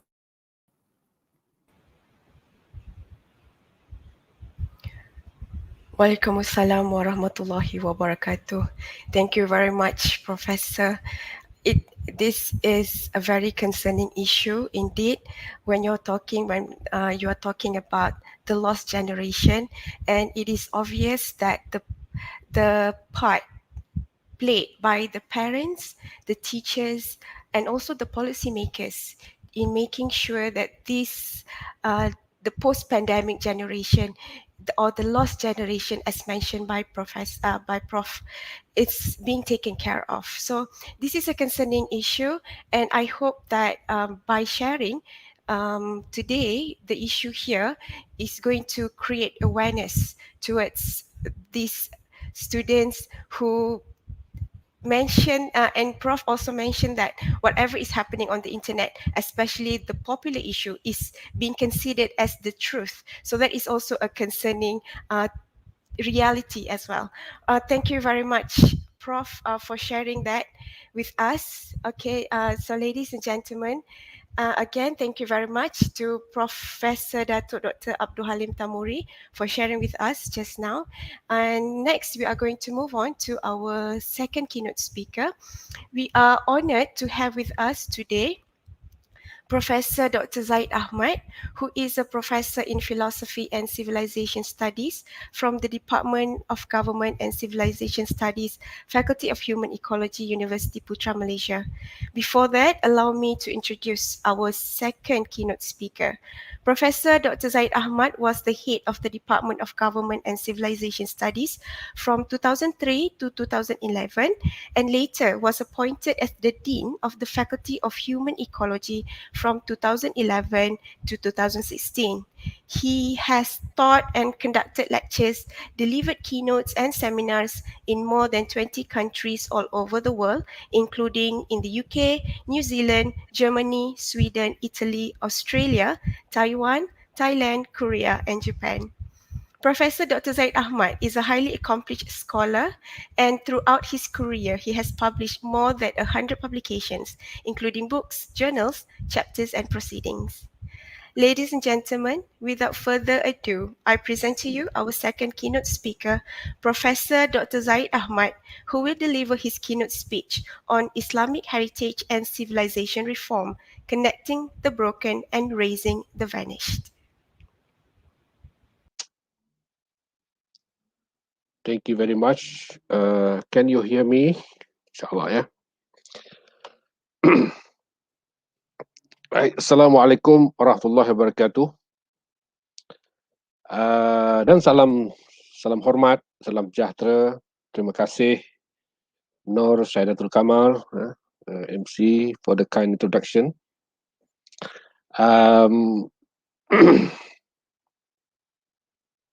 Yang saya muliakan ya, sahabat saya Rektor Profesor Abdul Halim Makno, Dekan Saudari Nur Hidayah, Sekretariat seminar yang keempat ni ya, the 4th International Islamic Heritage Conference yang dianjurkan oleh ASIS UiTM. Terima kasih kerana menjemput saya untuk terlibat ya, dan juga bersama-sama dengan pembentang panel yang lain, sahabat saya Profesor Datuk Halim Tamuri, dan ada satu lagi keynote speaker daripada Morocco saya ingat ya, Sheikh Khalid Zahri. InsyaAllah pada pagi ini saya akan mengambil kesempatan untuk kongsikan sedikit pemikiran saya tentang heritage ataupun warisan ya. Heritage and civilization reform, connecting the broken and raising the vanished. Saya akan bacakan ucapan saya ini nanti, insyaAllah. Saya memilih tajuk ini kerana saya memikirkan ada perkara yang kita perlu lihat ya, dalam kita menelusuri ataupun dalam kita menerokai ilmu tentang peradaban kita. So, Bismillahirrahmanirrahim. The topic of my lecture today is going to be Islamic heritage and civilizational reform, connecting the broken and raising the vanished. Ladies and gentlemen, please allow me to begin this keynote by thanking the Almighty Allah Subhanahu wa Ta'ala for permitting us to meet here in this great moment And perhaps a special appreciation also goes to the organizer to this important webinar for organizing this a very significant event. Together also we pray to the Almighty Allah to bestow us with blessings and strength and guidance, and to help us to take up this important mission. As we understand, the main purpose of this webinar is, of course, to provide space and opportunity for the academia to engage in a meaningful discourse around the issues of Islamic heritage and civilization. By understanding the strong, great, and powerful civilization of Islam, we hope that this heritage and civilization will once again emerge as a leading civilization of modern man in modern time. This keynote basically dwells on the issues of Islamic heritage in connection with the need for civilizational reform. For those who are familiar with the historical timeline of Muslim civilization, they would definitely realize that Islam had once achieved the plethora of civilization, which was often metaphorically described as the golden era. And the golden era, in Arabic, they call it al-asr al-zahabi, that stretched approximately between 8th to 14th century.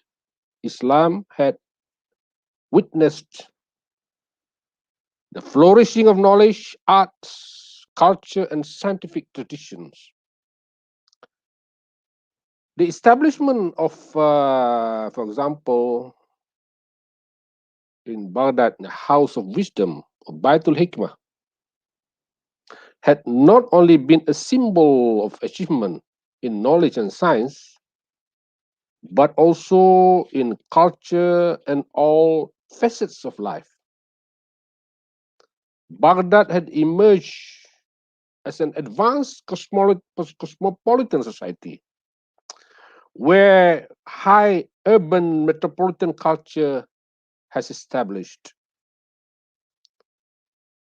The House of Wisdom had not only gathered scholars and scientists among Muslims, but also attracted scholars and polymaths from different backgrounds, coming from various parts of the world.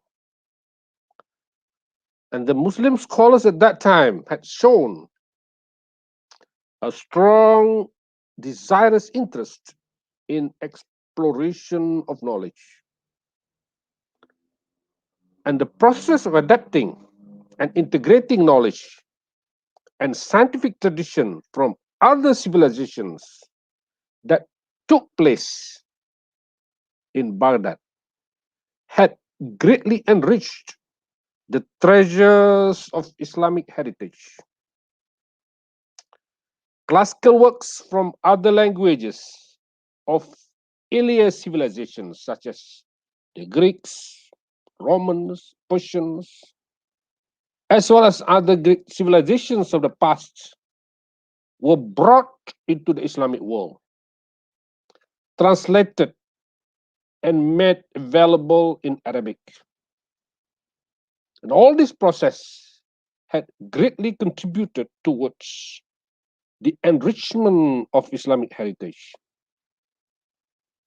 The rich heritage and intellectual tradition of Islam that had been achieved were inherited from one generation to another not only confined within the world of Islam, but also to other cultures and civilizations. Abdul Rahman ibn Khaldun, a great 15th century thinker of Islam, had proposed and established a concept of continuity or as-sanad in his Muqaddimah. He established a concept of sanad in his explanation of the development of a civilization that would ensure a strong, stable, and consistent movement of that particular civilization. The intellectual and scientific tradition developed by the earlier generations were transferred to later generation as their valuable heritage. The heritage that would represent the achievement and pride of that civilization. The facade and identity of a civilization would depend heavily on the continuity of a sanad of the tradition and heritage. And this would mean that if the heritage and tradition of that civilization can no longer be kept and maintained, the continuity of the tradition and heritage would be disrupted, and the sanad, the continuity, would cease to exist. And the implication of the breaking of the sanad is immense and enormous. In the context of a long journey of Muslim culture and civilization, our history has recorded in the long journey of our knowledge, scientific tradition, and heritage, that there had been a period in our history where the continuity or the sanad of our tradition had been disturbed and interrupted, and that period was the period of colonization or Western domination. I would say that. Whether we like it or not, we need to accept the fact that majority of the Muslim countries in Africa, Middle East, and Asia had experienced and undergone a series of colonial domination. And colonization was the project of the Western powers to dominate these countries for the various reasons they knew. Among the reasons mentioned in historical tawarikh were trade, commerce, politics, as well as culture and religion. Some historians had even suggested the 3G shorthand, namely gold, God, and glory, to illustrate the motive behind the overseas exploration, expansion, and conquests that had made various European countries to emerge as world power approximately between 1400 and 1700 century. Gold was a symbol of wealth and fortune. It was about the search for material gain through acquiring and selling spices, Asian spices for that matter, and other resources. While God refers to the religious mission of Christianity, and it was partly characterized by the rivalry with Islam and the hatred of non-Christian religion, while glory alludes to the competition between great monarchies at that time. Motivated by these three aims, several Western European peoples gain control of influence over widening segment of the globe during the early modern era. And by the early 1900s, European has already dominated much of the world politically and economically. No doubt, imperialism and colonization had greatly impacted the life, culture, and more importantly, the way of thinking and worldview of the local communities. They live under the control of the colonial masters and were brought up within the colonial system of education. In Muslim societies, colonization has resulted in the broken chain of the tradition and the gradual vanishing of the valuable heritage of the past. This is what happened when the imperialists stepped in and they brought together their influence in culture, intellectual, and scientific tradition, as well as their value system. Colonization that took place in the Muslim societies had paved the way to broadening the colonial knowledge and tradition. This influence had not only stagnated and broken the sanad or the continuity of Islamic intellectual tradition, as well as scientific tradition, but also had corrupted them with their doctrines and ideologies. We can see that the Western ideologies has been very widely accepted by the local intellectuals. This is what I mean by a civilizational reform that we have to strive for. We have to carry out reform or tajdeed. Why do we need this reform? Again, when we refer to the framework of sanad continuity proposed by Ibn Khaldun, we would realize that this is a very important,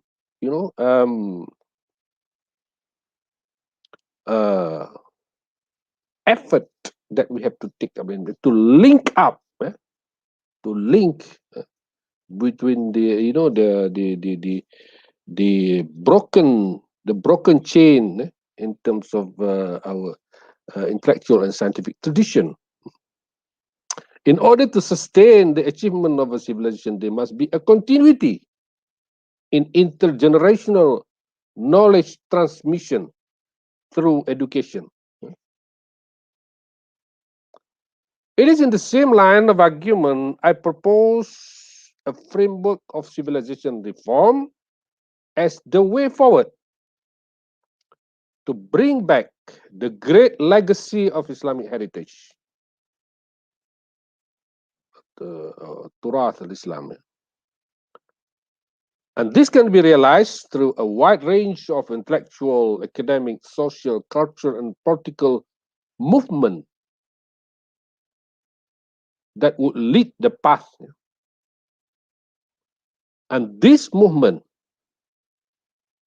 should start with reform in knowledge and scientific tradition. Two processes must be concurrently take place, namely, number one, decolonization,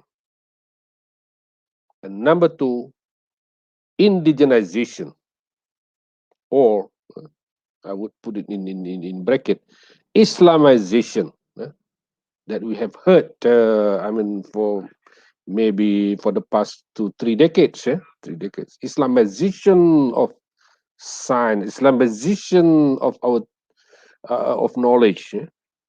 So, because when we start, eliminate the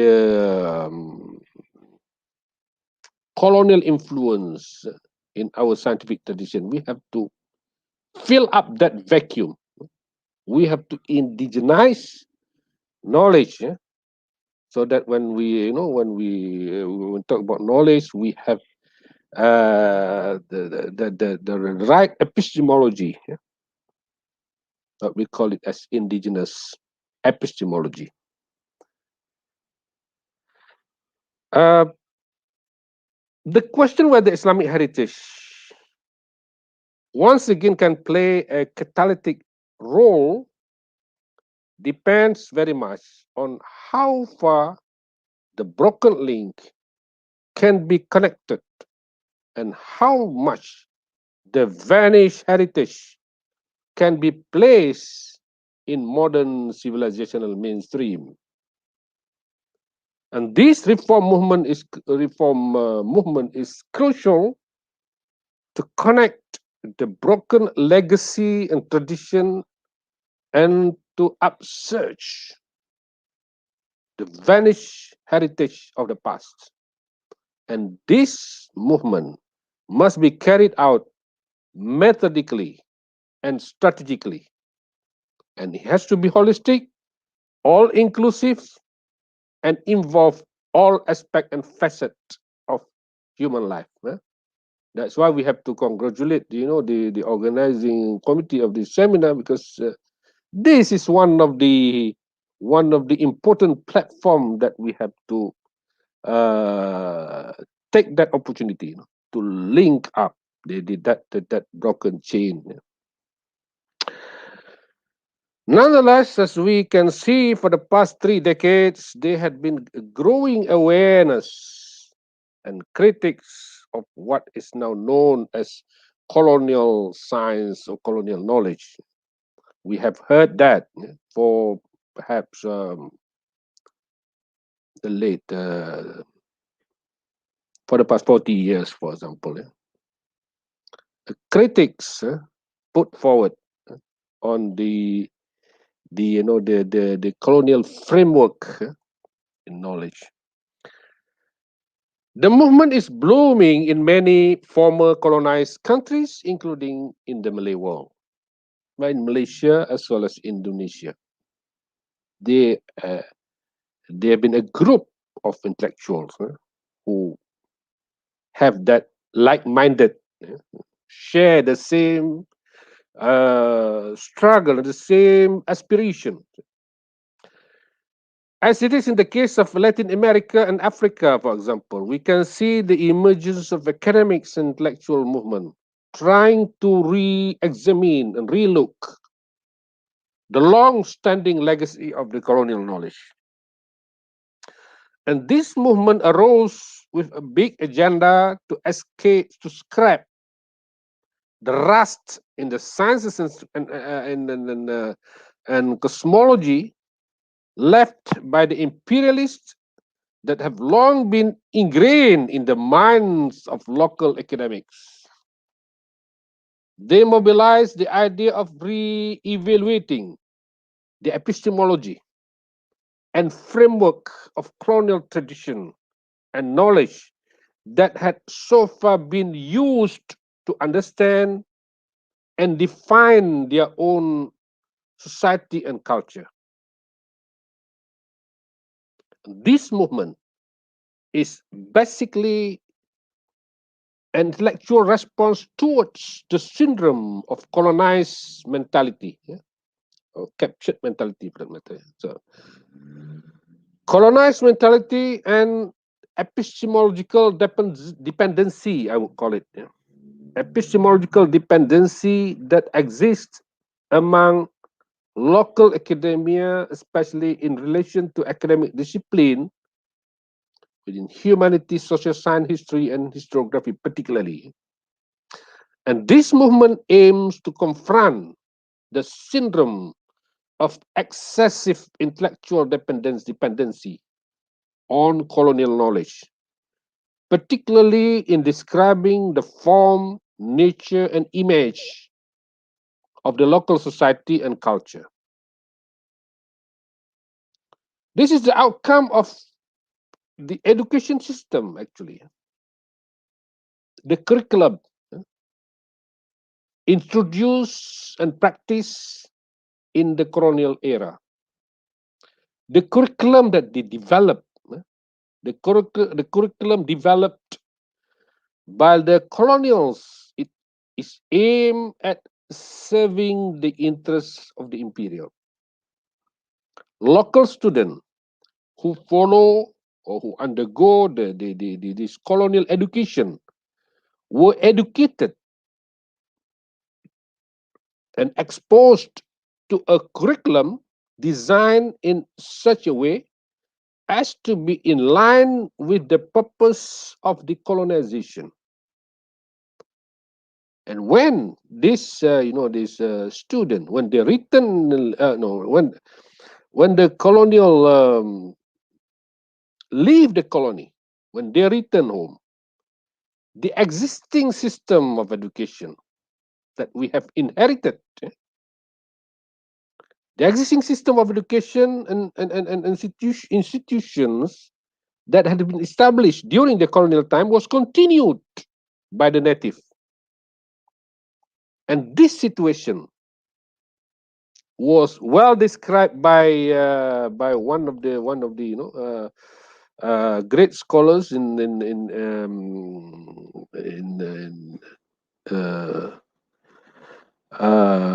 Middle East, Sheikh Malik bin Nabi, when he coined the term colonization and colonizability. In Arabic, they call it colonization, al-istimar and al-qabiliyah lil-istimar. Even though the leadership of the educational institution has changed, the philosophy and content of the curriculum remain. And at the same time, as what was inherited from the colonial. What is left by the imperialists is continued by the locals. This is because they have been educated and trained by the colonials. And they receive education and training in the colonial system. And they learn colonial knowledge. What is colonial knowledge? Colonial knowledge is the knowledge produced by scholars, researchers from the notes of colonial colonial officials on various aspects of social life, culture, thought, and ecosystem of the colonized society.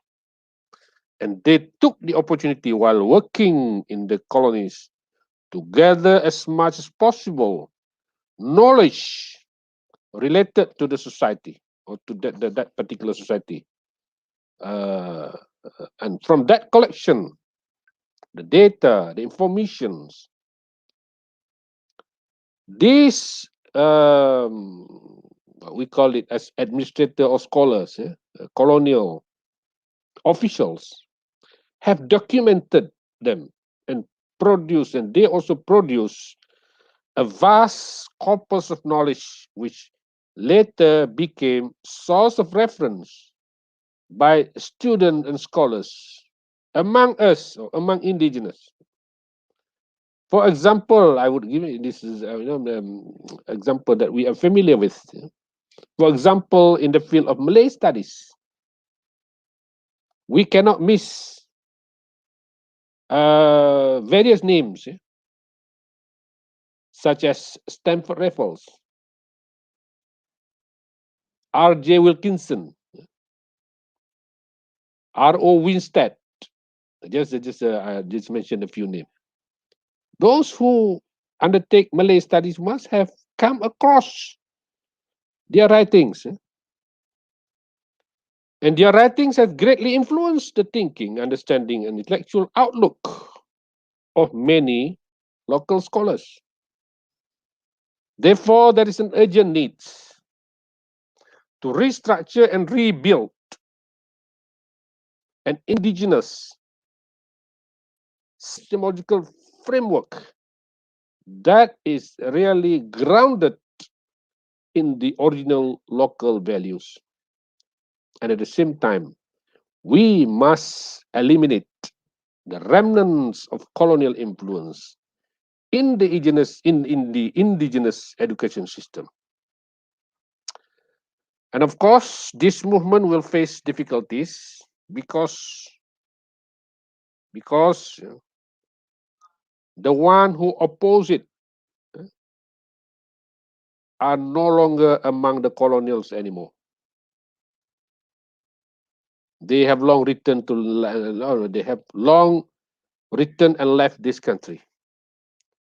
But now the real opposition came from among us. They came from among the native themselves. And some of them are even the hardcore spokesman for the colonials. Among the biggest obstacle is from among the indigenous who have lost their identity.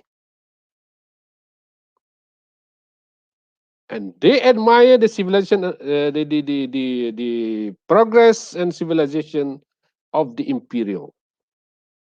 And this is what is described by Said Hossein Al-Attas, who wrote this in 1970s, the concept of captive mind, to describe this type of mentality. Captive mind means a type of thinking that no longer has a critical nature and or even imitates from whatever is accepted without questions. And we can also call them these people as muqallid, taklid buta. Their thinking dominated by external sources. Now, for that matter, the colonials, for that matter, then they are taken without a proper screening. And the thinking of this group is already shackled and no longer able to see knowledge from a more independent perspective. Perhaps you can read Al-Attas. It is very good analysis on this. This anti-colonial movement must go beyond political military battles. And this process of indigenization of knowledge require a serious scientific effort in order to return knowledge framework to its indigenous roots. It involves the construction of indigenous epistemology based on indigenous worldview. The notion that Western civilization is the sole champion of the advancement of modern science and civilization must be scrapped. We must build our knowledge and scientific tradition within the two basic functions of knowledge. Number one, to meet human needs. Number two, to solve human problems. The right and true epistemology will guide human beings to understand correctly and clearly about the diverse human needs and problems. So we have to bear in mind that when we conduct research, the aim is to meet our need to help our people in their life, and also to solve human problems. So this is the the very purpose of knowledge. So never mind, we can publish our writings, whatever we want to publish, but make sure that our contribution to the need of human being and our contribution also to solve human problems. In my opinion, indigenous scholars need to implement two things that I mentioned actually earlier: to decolonize or decolonization of knowledge and indigenization of knowledge. And these two agendas must run concurrently. An education system formed based on colonial values require a scientific or a systematic process of decolonization. Now, this is not easy to decolonize our education system because we have inherited that system for a long time. The failure of indigenous scholars in selecting and selectively filtering ideas and the way of thinking imported from the Western colonial civilization into the local environment is another sign of continuing intellectual dominance of the West. Such is the real effect of Western domination over the whole world, including in our region, Southeast Asia. For some authors, the dimension of Western dominance over the mindset of local communities is also a form of academic imperialism, as also perhaps discussed by Hussein Alatas. This academic imperialism exists among these local scholars as a result of the attitude of excessive academic dependency on colonial knowledge, and the result of mental imprisonment and academic dependency was that which led to the continuation of colonial knowledge. We are the one who defended it. So what to do? The construction of colonial knowledge in the colonies was indeed the agenda of the colonizers, of colonials. And they then developed a methodology and field of study known as, we might be familiar with it, known as Orientalism. And they also called Orientalists. And they recorded the affair of the local community and documented it, which was then considered the authoritative influence, the authoritative reference material in the scientific world. Today, if you want to do a scholarly study of the history, of culture, of social affair in the region, we'll find many writings and notes by scholars or by the colonial scholars who recorded their experience while serving in this region. And it is certain that their notes are laden with prejudice and their point of view, which is based on the agenda of imperialism. Well, of course, if you want to get a manuscript, original material for the works of the scholars in the Malay world, you need to visit London or Leiden, for that matter, or other library in the West that keep all these treasures. They collect and store abundance of collection of knowledge corpus and reference materials, especially the classics. They know and understand that the grip of colonialism will be stronger and rooted if they can control the realm of thought and intellectual path of the colonized nations. It turns out that what was intended by the imperialists is really happening now in the Malay world. They managed to create a group of intellectuals that can speak their language and carry their aspirations. And these intellectuals who are basically dazzled by the superiority of the what we mentioned earlier, the colonial knowledge, and these people have lost their identity and see their home, their own people and their own society, their own places as a backward, while the West is always the champion of modern civilization. They become the spokesman, or perhaps I would call them Talibarut of the colonials, the modern Talibarut of the colonials.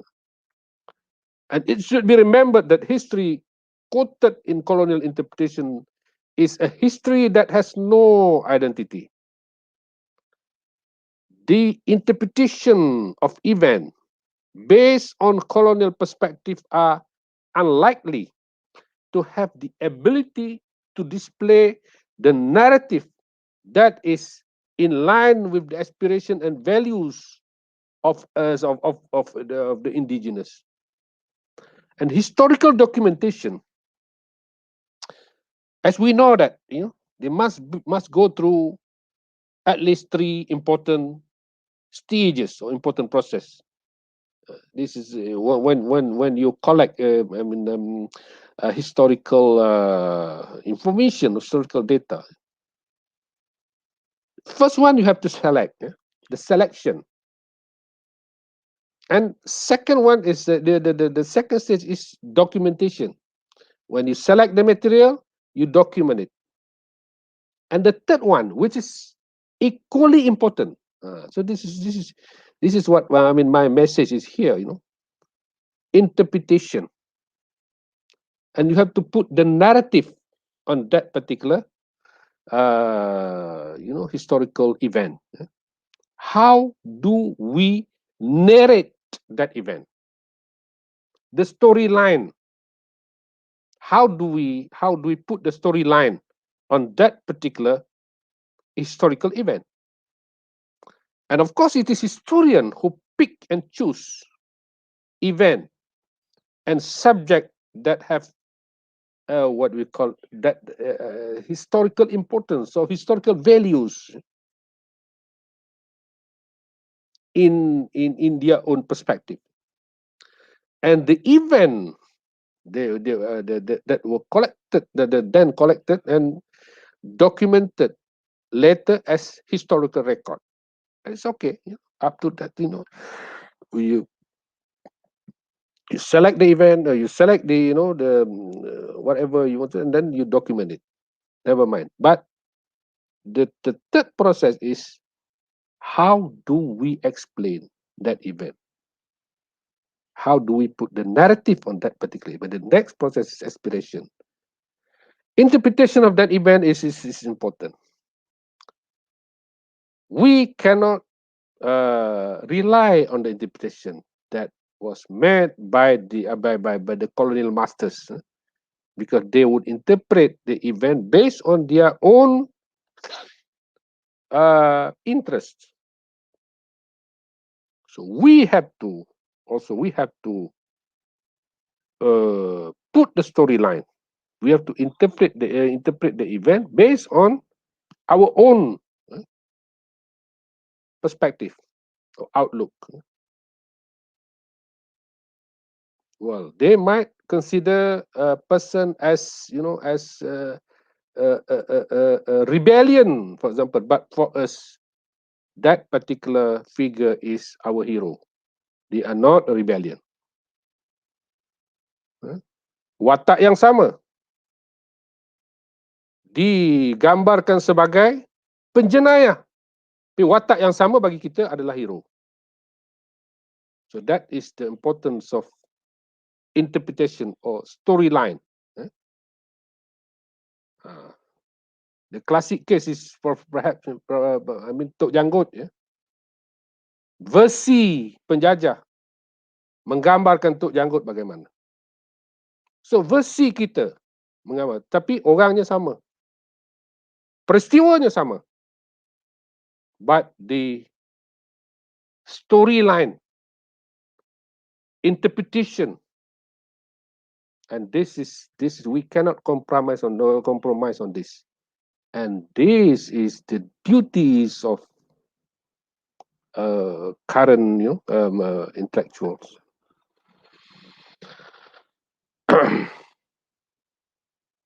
Another important aspect is the methodology, of course. I also mentioned just now the methodology. A systematic and a scientific manhaj or approach is necessary to ensure the validity of the fact obtained and corrected before presenting a narrative about the event. And this aims to understand the various aspects of the narrative presented. This is important in order to put forward the idea of historical indigenization from the colonial historical narrative that turned out to be very much biased towards their interests.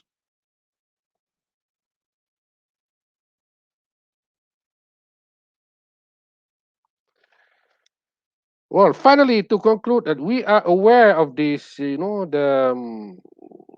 is a gap, there is a broken chain in terms of sanad or continuity of Islamic heritage and intellectual traditions in the history of Islamic civilization. We accept the fact that there is there's a period in our history where there is what I would call there is an intellectual lacuna, vacuum, the break that break the continuity or the break the sanad of our heritage and civilization. Therefore, there is an urgent need. There is an urgent need for the process of reconnecting the broken chain. And that is the title of my lecture, to connect the broken chain. And we also realize that along the line, some of our important heritage might have been historically vanished. And we have to find that the vanished historical, heritage. And therefore, in order to connect the broken chain and to reclaim the rich heritage of Islamic civilization, there is an urgent need for the process of decolonization and indigenization of knowledge. It must take place within the circle of our intellectuals. And of course, finally, the widespread awareness is very much needed among the indigenous scholars, the youngsters, to take up this initiative. It has to be carried out very seriously and very systematically. And the process of epistemological indigenization and the decolonization must be brought up into the mainstream agenda, especially in our societies as a former colonized society. If we are to grow and develop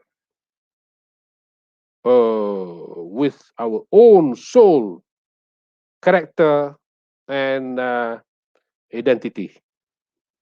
With that note, I thank you very much. Wallahu wali taufiq. Wassalamu alaikum warahmatullahi wabarakatuh. Thank you very much. Thank you. I pass it over to you. Thank you very much, Professor Dr. Zaid Ahmad, for the keynote speech on Islamic heritage and civilization reform, connecting the broken and raising the vanished. As the saying goes, history is written by victors. The quote gets attributed to Winston Churchill, but the origin is still unknown. It implies that history is not grounded in facts, rather it's the winner's interpretation of them that prevails.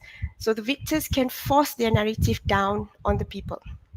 However, what we can learn from the sharing from Professor Zaid today is that history is not set in stone.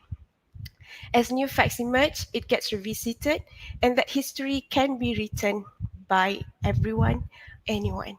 So we have to take the challenge to be part of the history making, and also to encourage our future generation to be part of history. Thank you very much, Professor Dr. Zaid Ahmad. Okay, ladies and gentlemen, for the next keynote speech, I would like to introduce all the way from Morocco, Sheikh Dr. Khalid Zahri from University Abdul Malik Saadi, Tetuan, Kingdom of Morocco. Before that, allow me to share Sheikh Dr. Khalid's background. He received his education in Rabat, Morocco, with a degree in Islamic Studies and Literature, a master degree specialized in Islamic thoughts and civilization, and finally a PhD in Islamic thoughts and religious debate. Today, Sheikh Dr. Khalid Zahri will deliver a speech on the cultural relationship between Maghreb and Malay archipelago from a historical perspective. Ladies and gentlemen, I present to you our third keynote speaker, Sheikh Dr. Khalid Zahri.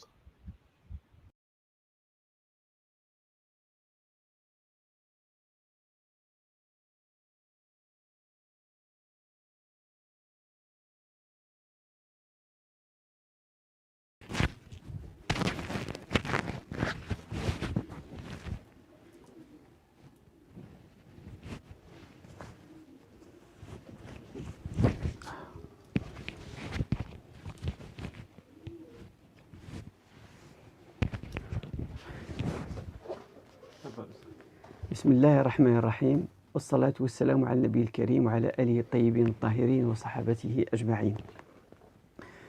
بادئ ذي بدء أتقدم جزيل الشكر وعظيم الثناء للدكتور أحمد عارف ذو الكفلي وجميع الفريق الذي يشتغل معه من الأساتذة والباحثين في تأطير هذه الندوة المباركة، راجيا من الله سبحانه وتعالى أن أكون عند حسن ظنهم. سأحاول أن أسلط بعض الضوء الذي يكشف على العلاقة الثقافية بين المغرب وبلاد المالايو عبر التاريخ، وقصدنا من ذلك هو بيان أن هذه العلاقة ليست علاقة قريبة، وإنما هي علاقة ضاربة في عمق التاريخ. يتأكد ذلك من خلال عدة وثائق مكتوبة، وأهمها كتب الرحلات، ولعل أهم ما يشار إليه في هذا الصدد هو كتاب تحفة النظار لابن بطوطة صاحب الرحلة، وهي الرحلة لعلها أشهر الرحلات في التاريخ الوسيط. هذا الكتاب الذي من خلاله نستطيع أن نقف على علاقة وطيدة بين بلاد المغرب وبلاد المالايو من خلال تلك الوشائج التي ربطها ابن بطوطة مع سكان تلك المناطق، من كبار أقوامهم إلى كبار علمائهم إلى عوامهم، لا سيما أنه التقى بسلاطين وعلماء وجالسهم وناظرهم وما إلى ذلك. إلا أن ما ينبغي الإشارة إليه بهذا الصدد وهو أن كثير من الباحثين يظنون بأن عالم عالم المالايو وعموما عالم بلاد جنوب شرق آسيا، علاقته بالمغرب كانت مع ابن بطوطة من خلال الرحلة التي قام بها هناك. ولكن هذا الأمر ينبغي إعادة النظر فيه، لأن ابن بطوطة ذكر أخبارا تفيد بأن من المغاربة من وصلوا إلى تلك المناطق إلى جنوب شرق آسيا قبل ابن بطوطة. مثال ذلك الحدث الذي ذكره هناك عندما ذهب إلى الصين، والتقى بعالم مسلم اسمه قوام الدين السبتي. وهذا العالم المسلم الذي يتسمى بهذا الاسم قوام الدين السبتي يذكر ابن بطوطة بأنه كانت له حظوة عند إمبراطور الصين، بعبارته عند ملك الصين وأعيانهم وملئهم. ابن بطوطة عندما التقى به استغرب لهذا الاسم، لهذا اللقب الذي هو السبتي. فلما سأله لما يتسمى بالسبتي، فأخبره بأنه من المغرب الأقصى وأنه من بلاد سبتة. ويذكر ابن بطوطة بأنه أخبره أنه من بلاد المغرب وأنه من طنجة، ثم يذكر أنهما تعانقا وبكيا، وأخبر هذا الرجل قوام الدين السبتي أخبر ابن بطوطة بأنه كان في الهند مدة، ثم بعد ذلك انتقل إلى بلاد الصين واستقر هناك، وكان هو الذي يقوم بأمور المسلمين الصينيين في تلك الفترة. ولكن ابن بطوطة عندما يتكلم على هذا الرجل يصفه بصفات تدل على أنه كان من كبار علماء المغرب، ويذكر بأنه كان يحفظ موطأ الإمام مالك عن ظهر قلب. هذا الحدث وغيره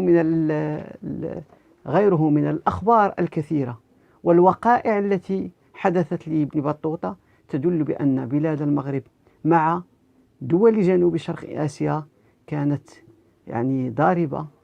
ضاربة في أعماق التاريخ، ولها عمق تاريخي وثقافي ينبغي إعادة النظر فيه من أجل تعميقه واستثماره فيما نسميه الآن في فترتنا المعاصرة بالدبلوماسية المعرفية.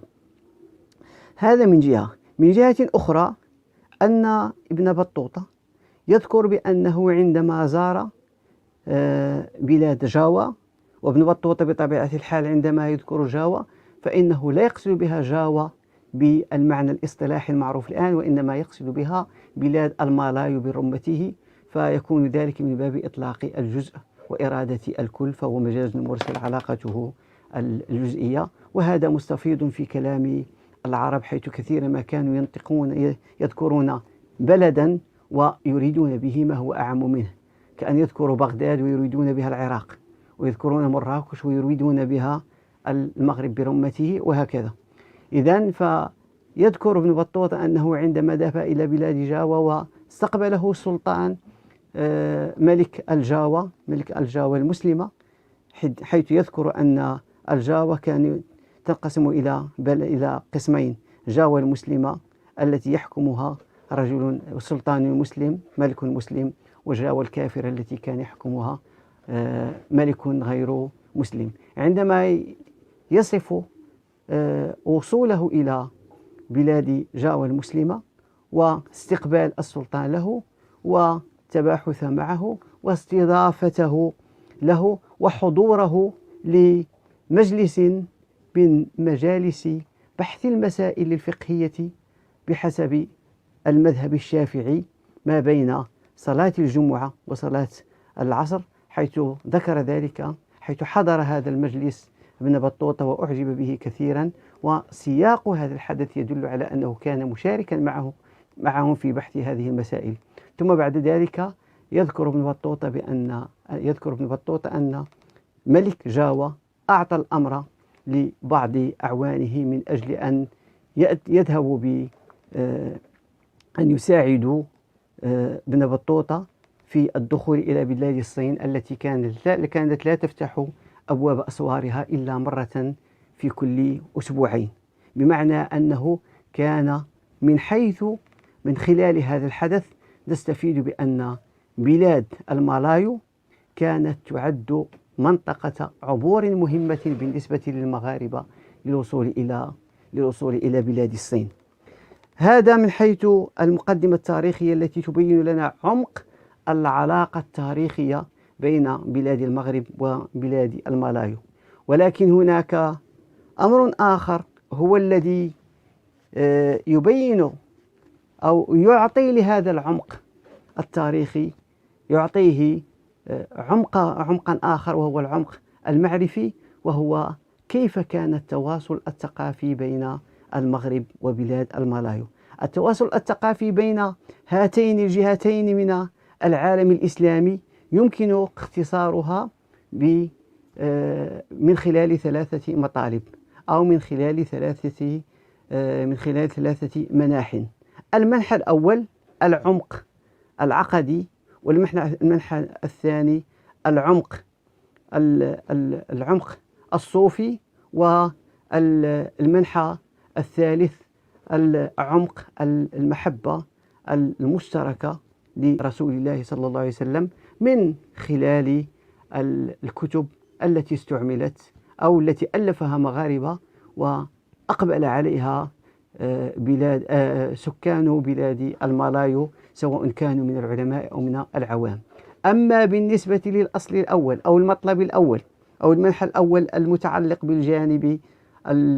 بالجانب العقدي، وهو المتمثل في المتون العقدية الأشعرية التي ألفها المغاربة، وكان لها حضور قوي هناك في بلاد المالايو، ليس فقط على مستوى حفظ هذه المتون وفهمها والتعامل معها، بل أيضا على مستوى شرحها والتحشية على شروحها ونظمها وما إلى ذلك، وأيضا على مستوى نساختها، حيث إن مراكز المخطوطات في بلاد المالايو يؤكد هذا العمق المعرفي في تلك البلاد، وهو العدد الهائل للمتون العقدية التي ألفها مغاربة مكتوبة بخطوط مالوية، وعلى رأسها أم البراهين للسنوسي، علاوة على عقائده الأخرى. ليس أم البراهين وحسب، بل عقائد أخرى كالمرشدة للسنوسي، عفوا كالمرشدة لمحمد بن تومارت الموحدي المتوفى 524 للهجرة. لكن أكثر المتون العقدية التي انتشرت هناك ولقيت قبولا حسنا لدى بلاد المالايو هي عقائد السنوسي، عقائد أبي عبد الله محمد بن يوسف السنوسي الحسني التلمساني المتوفى عام 895 للهجرة. وهي عقائد نشرت هناك وذاع صيتها وحفظت لدى أهلها، بحيث كانت متونا معتمدة في الحفظ على مستوى ترسيخ العقيدة الأشعرية هناك، ناهيك عن الشروح والحواشي والأنظام. ويمكن أن نذكر مثالا على هذه الأنظام، وهو جمانة التوحيد لأحمد الفاطاني، الذي نظم فيه عقيدة أم البراهين للسنوسي نظما جيدا محبوكا محكما، وقد نشره منذ سنة أو سنة ونصف الباحث الماليزي الأستاذ زين العابدين بن عبد الحليم القدحي، ناهيك عن أعمال أخرى تمثلت في ترجمة هذه العقائد، خاصة أم البراهين باللغة المالوية وكل اللغات المتفرعة عن اللغة المالوية، سواء الماليزية أو الجاوية أو الإندونيسية أو المادورية أو غيرها من اللغات الموجودة في تلك البلاد. الأصل الثاني الذي ذكرته ويؤكد عمق التواصل المعرفي بين المغرب وبلاد المالايو هو حضور الطرق الصوفية المغربية في تلك البلاد وعمق تجذرها هناك. ويمكن أن نذكر على جهة المثال للحصر بعض الطرق الصوفية الموجودة هناك وموجودة بقوة وبكثافة وبسعة منقطعة النظير، كالطريقة الأحمدية والطريقة التيجانية والطريقة التيجانية والطريقة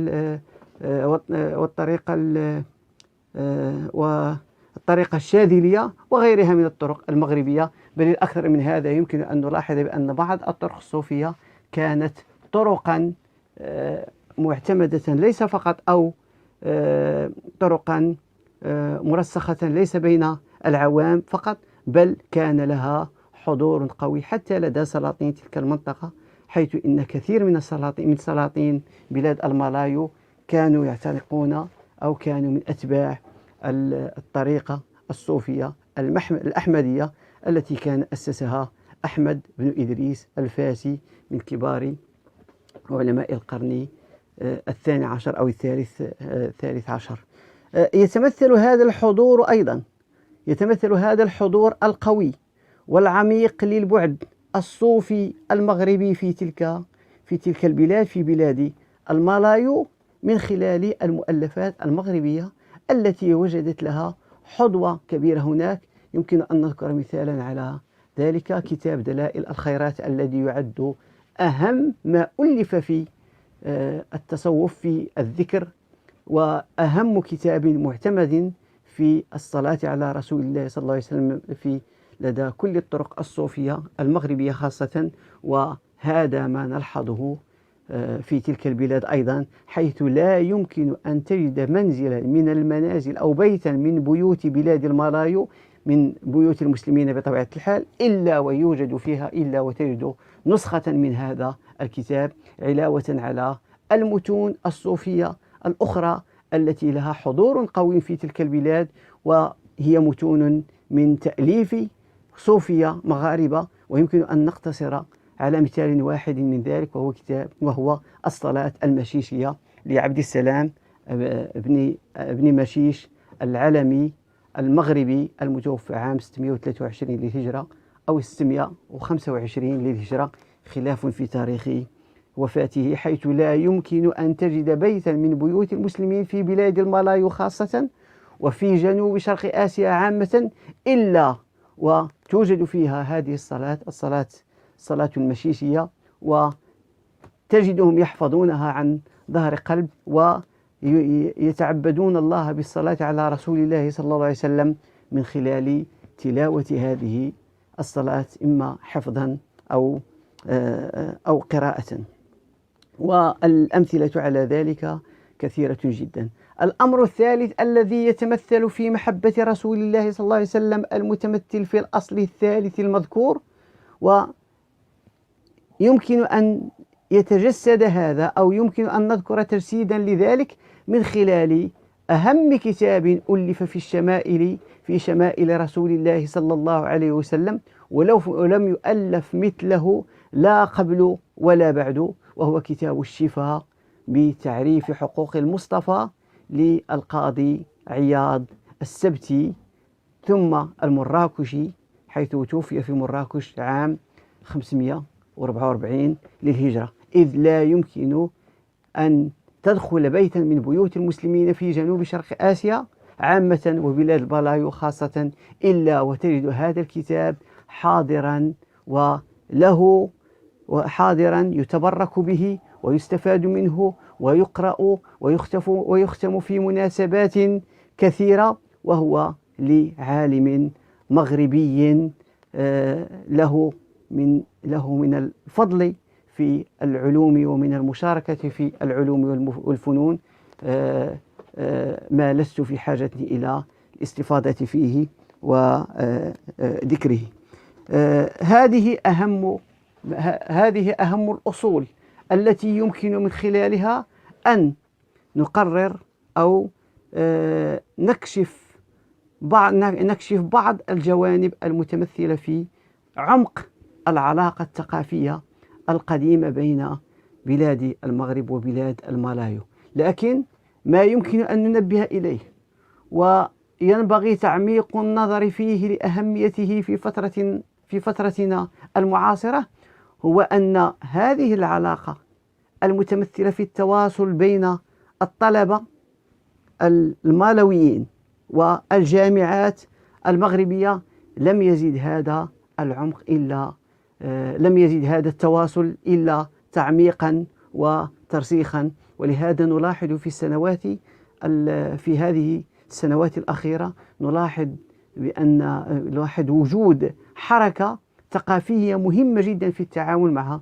التراث المغربي، حيث إن كثيرا من كتب الصوفية المغاربة وكذلك من كتب المتكلمين المغاربة أصبح لها حضور قوي في بلاد المالايو، خاصة في ماليزيا وإندونيسيا، وكثير منها ترجم إلى اللغة الإندونيسية الحديثة أو اللغة الماليزية الحديثة،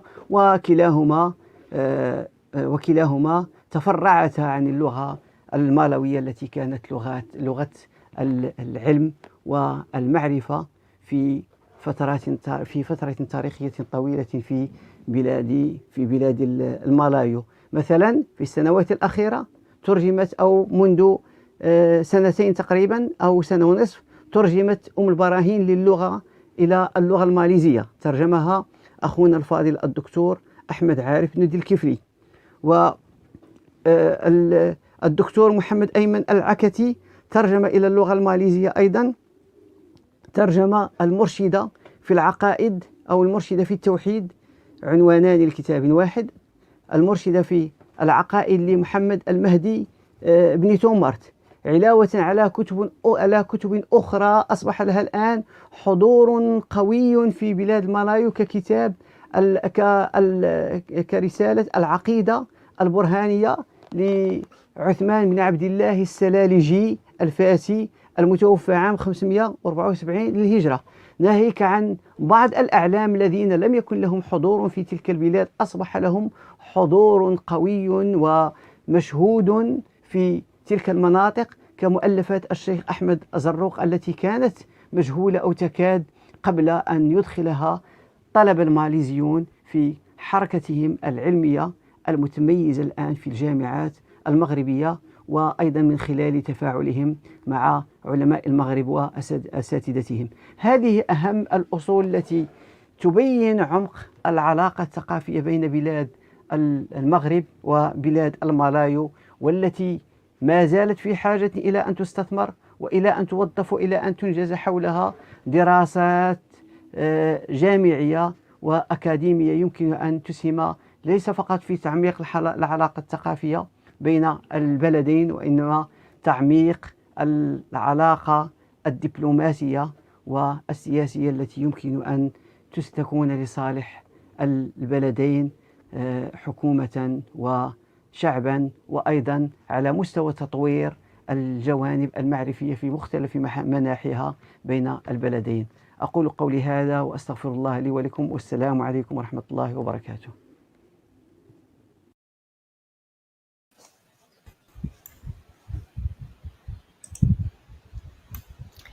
Thank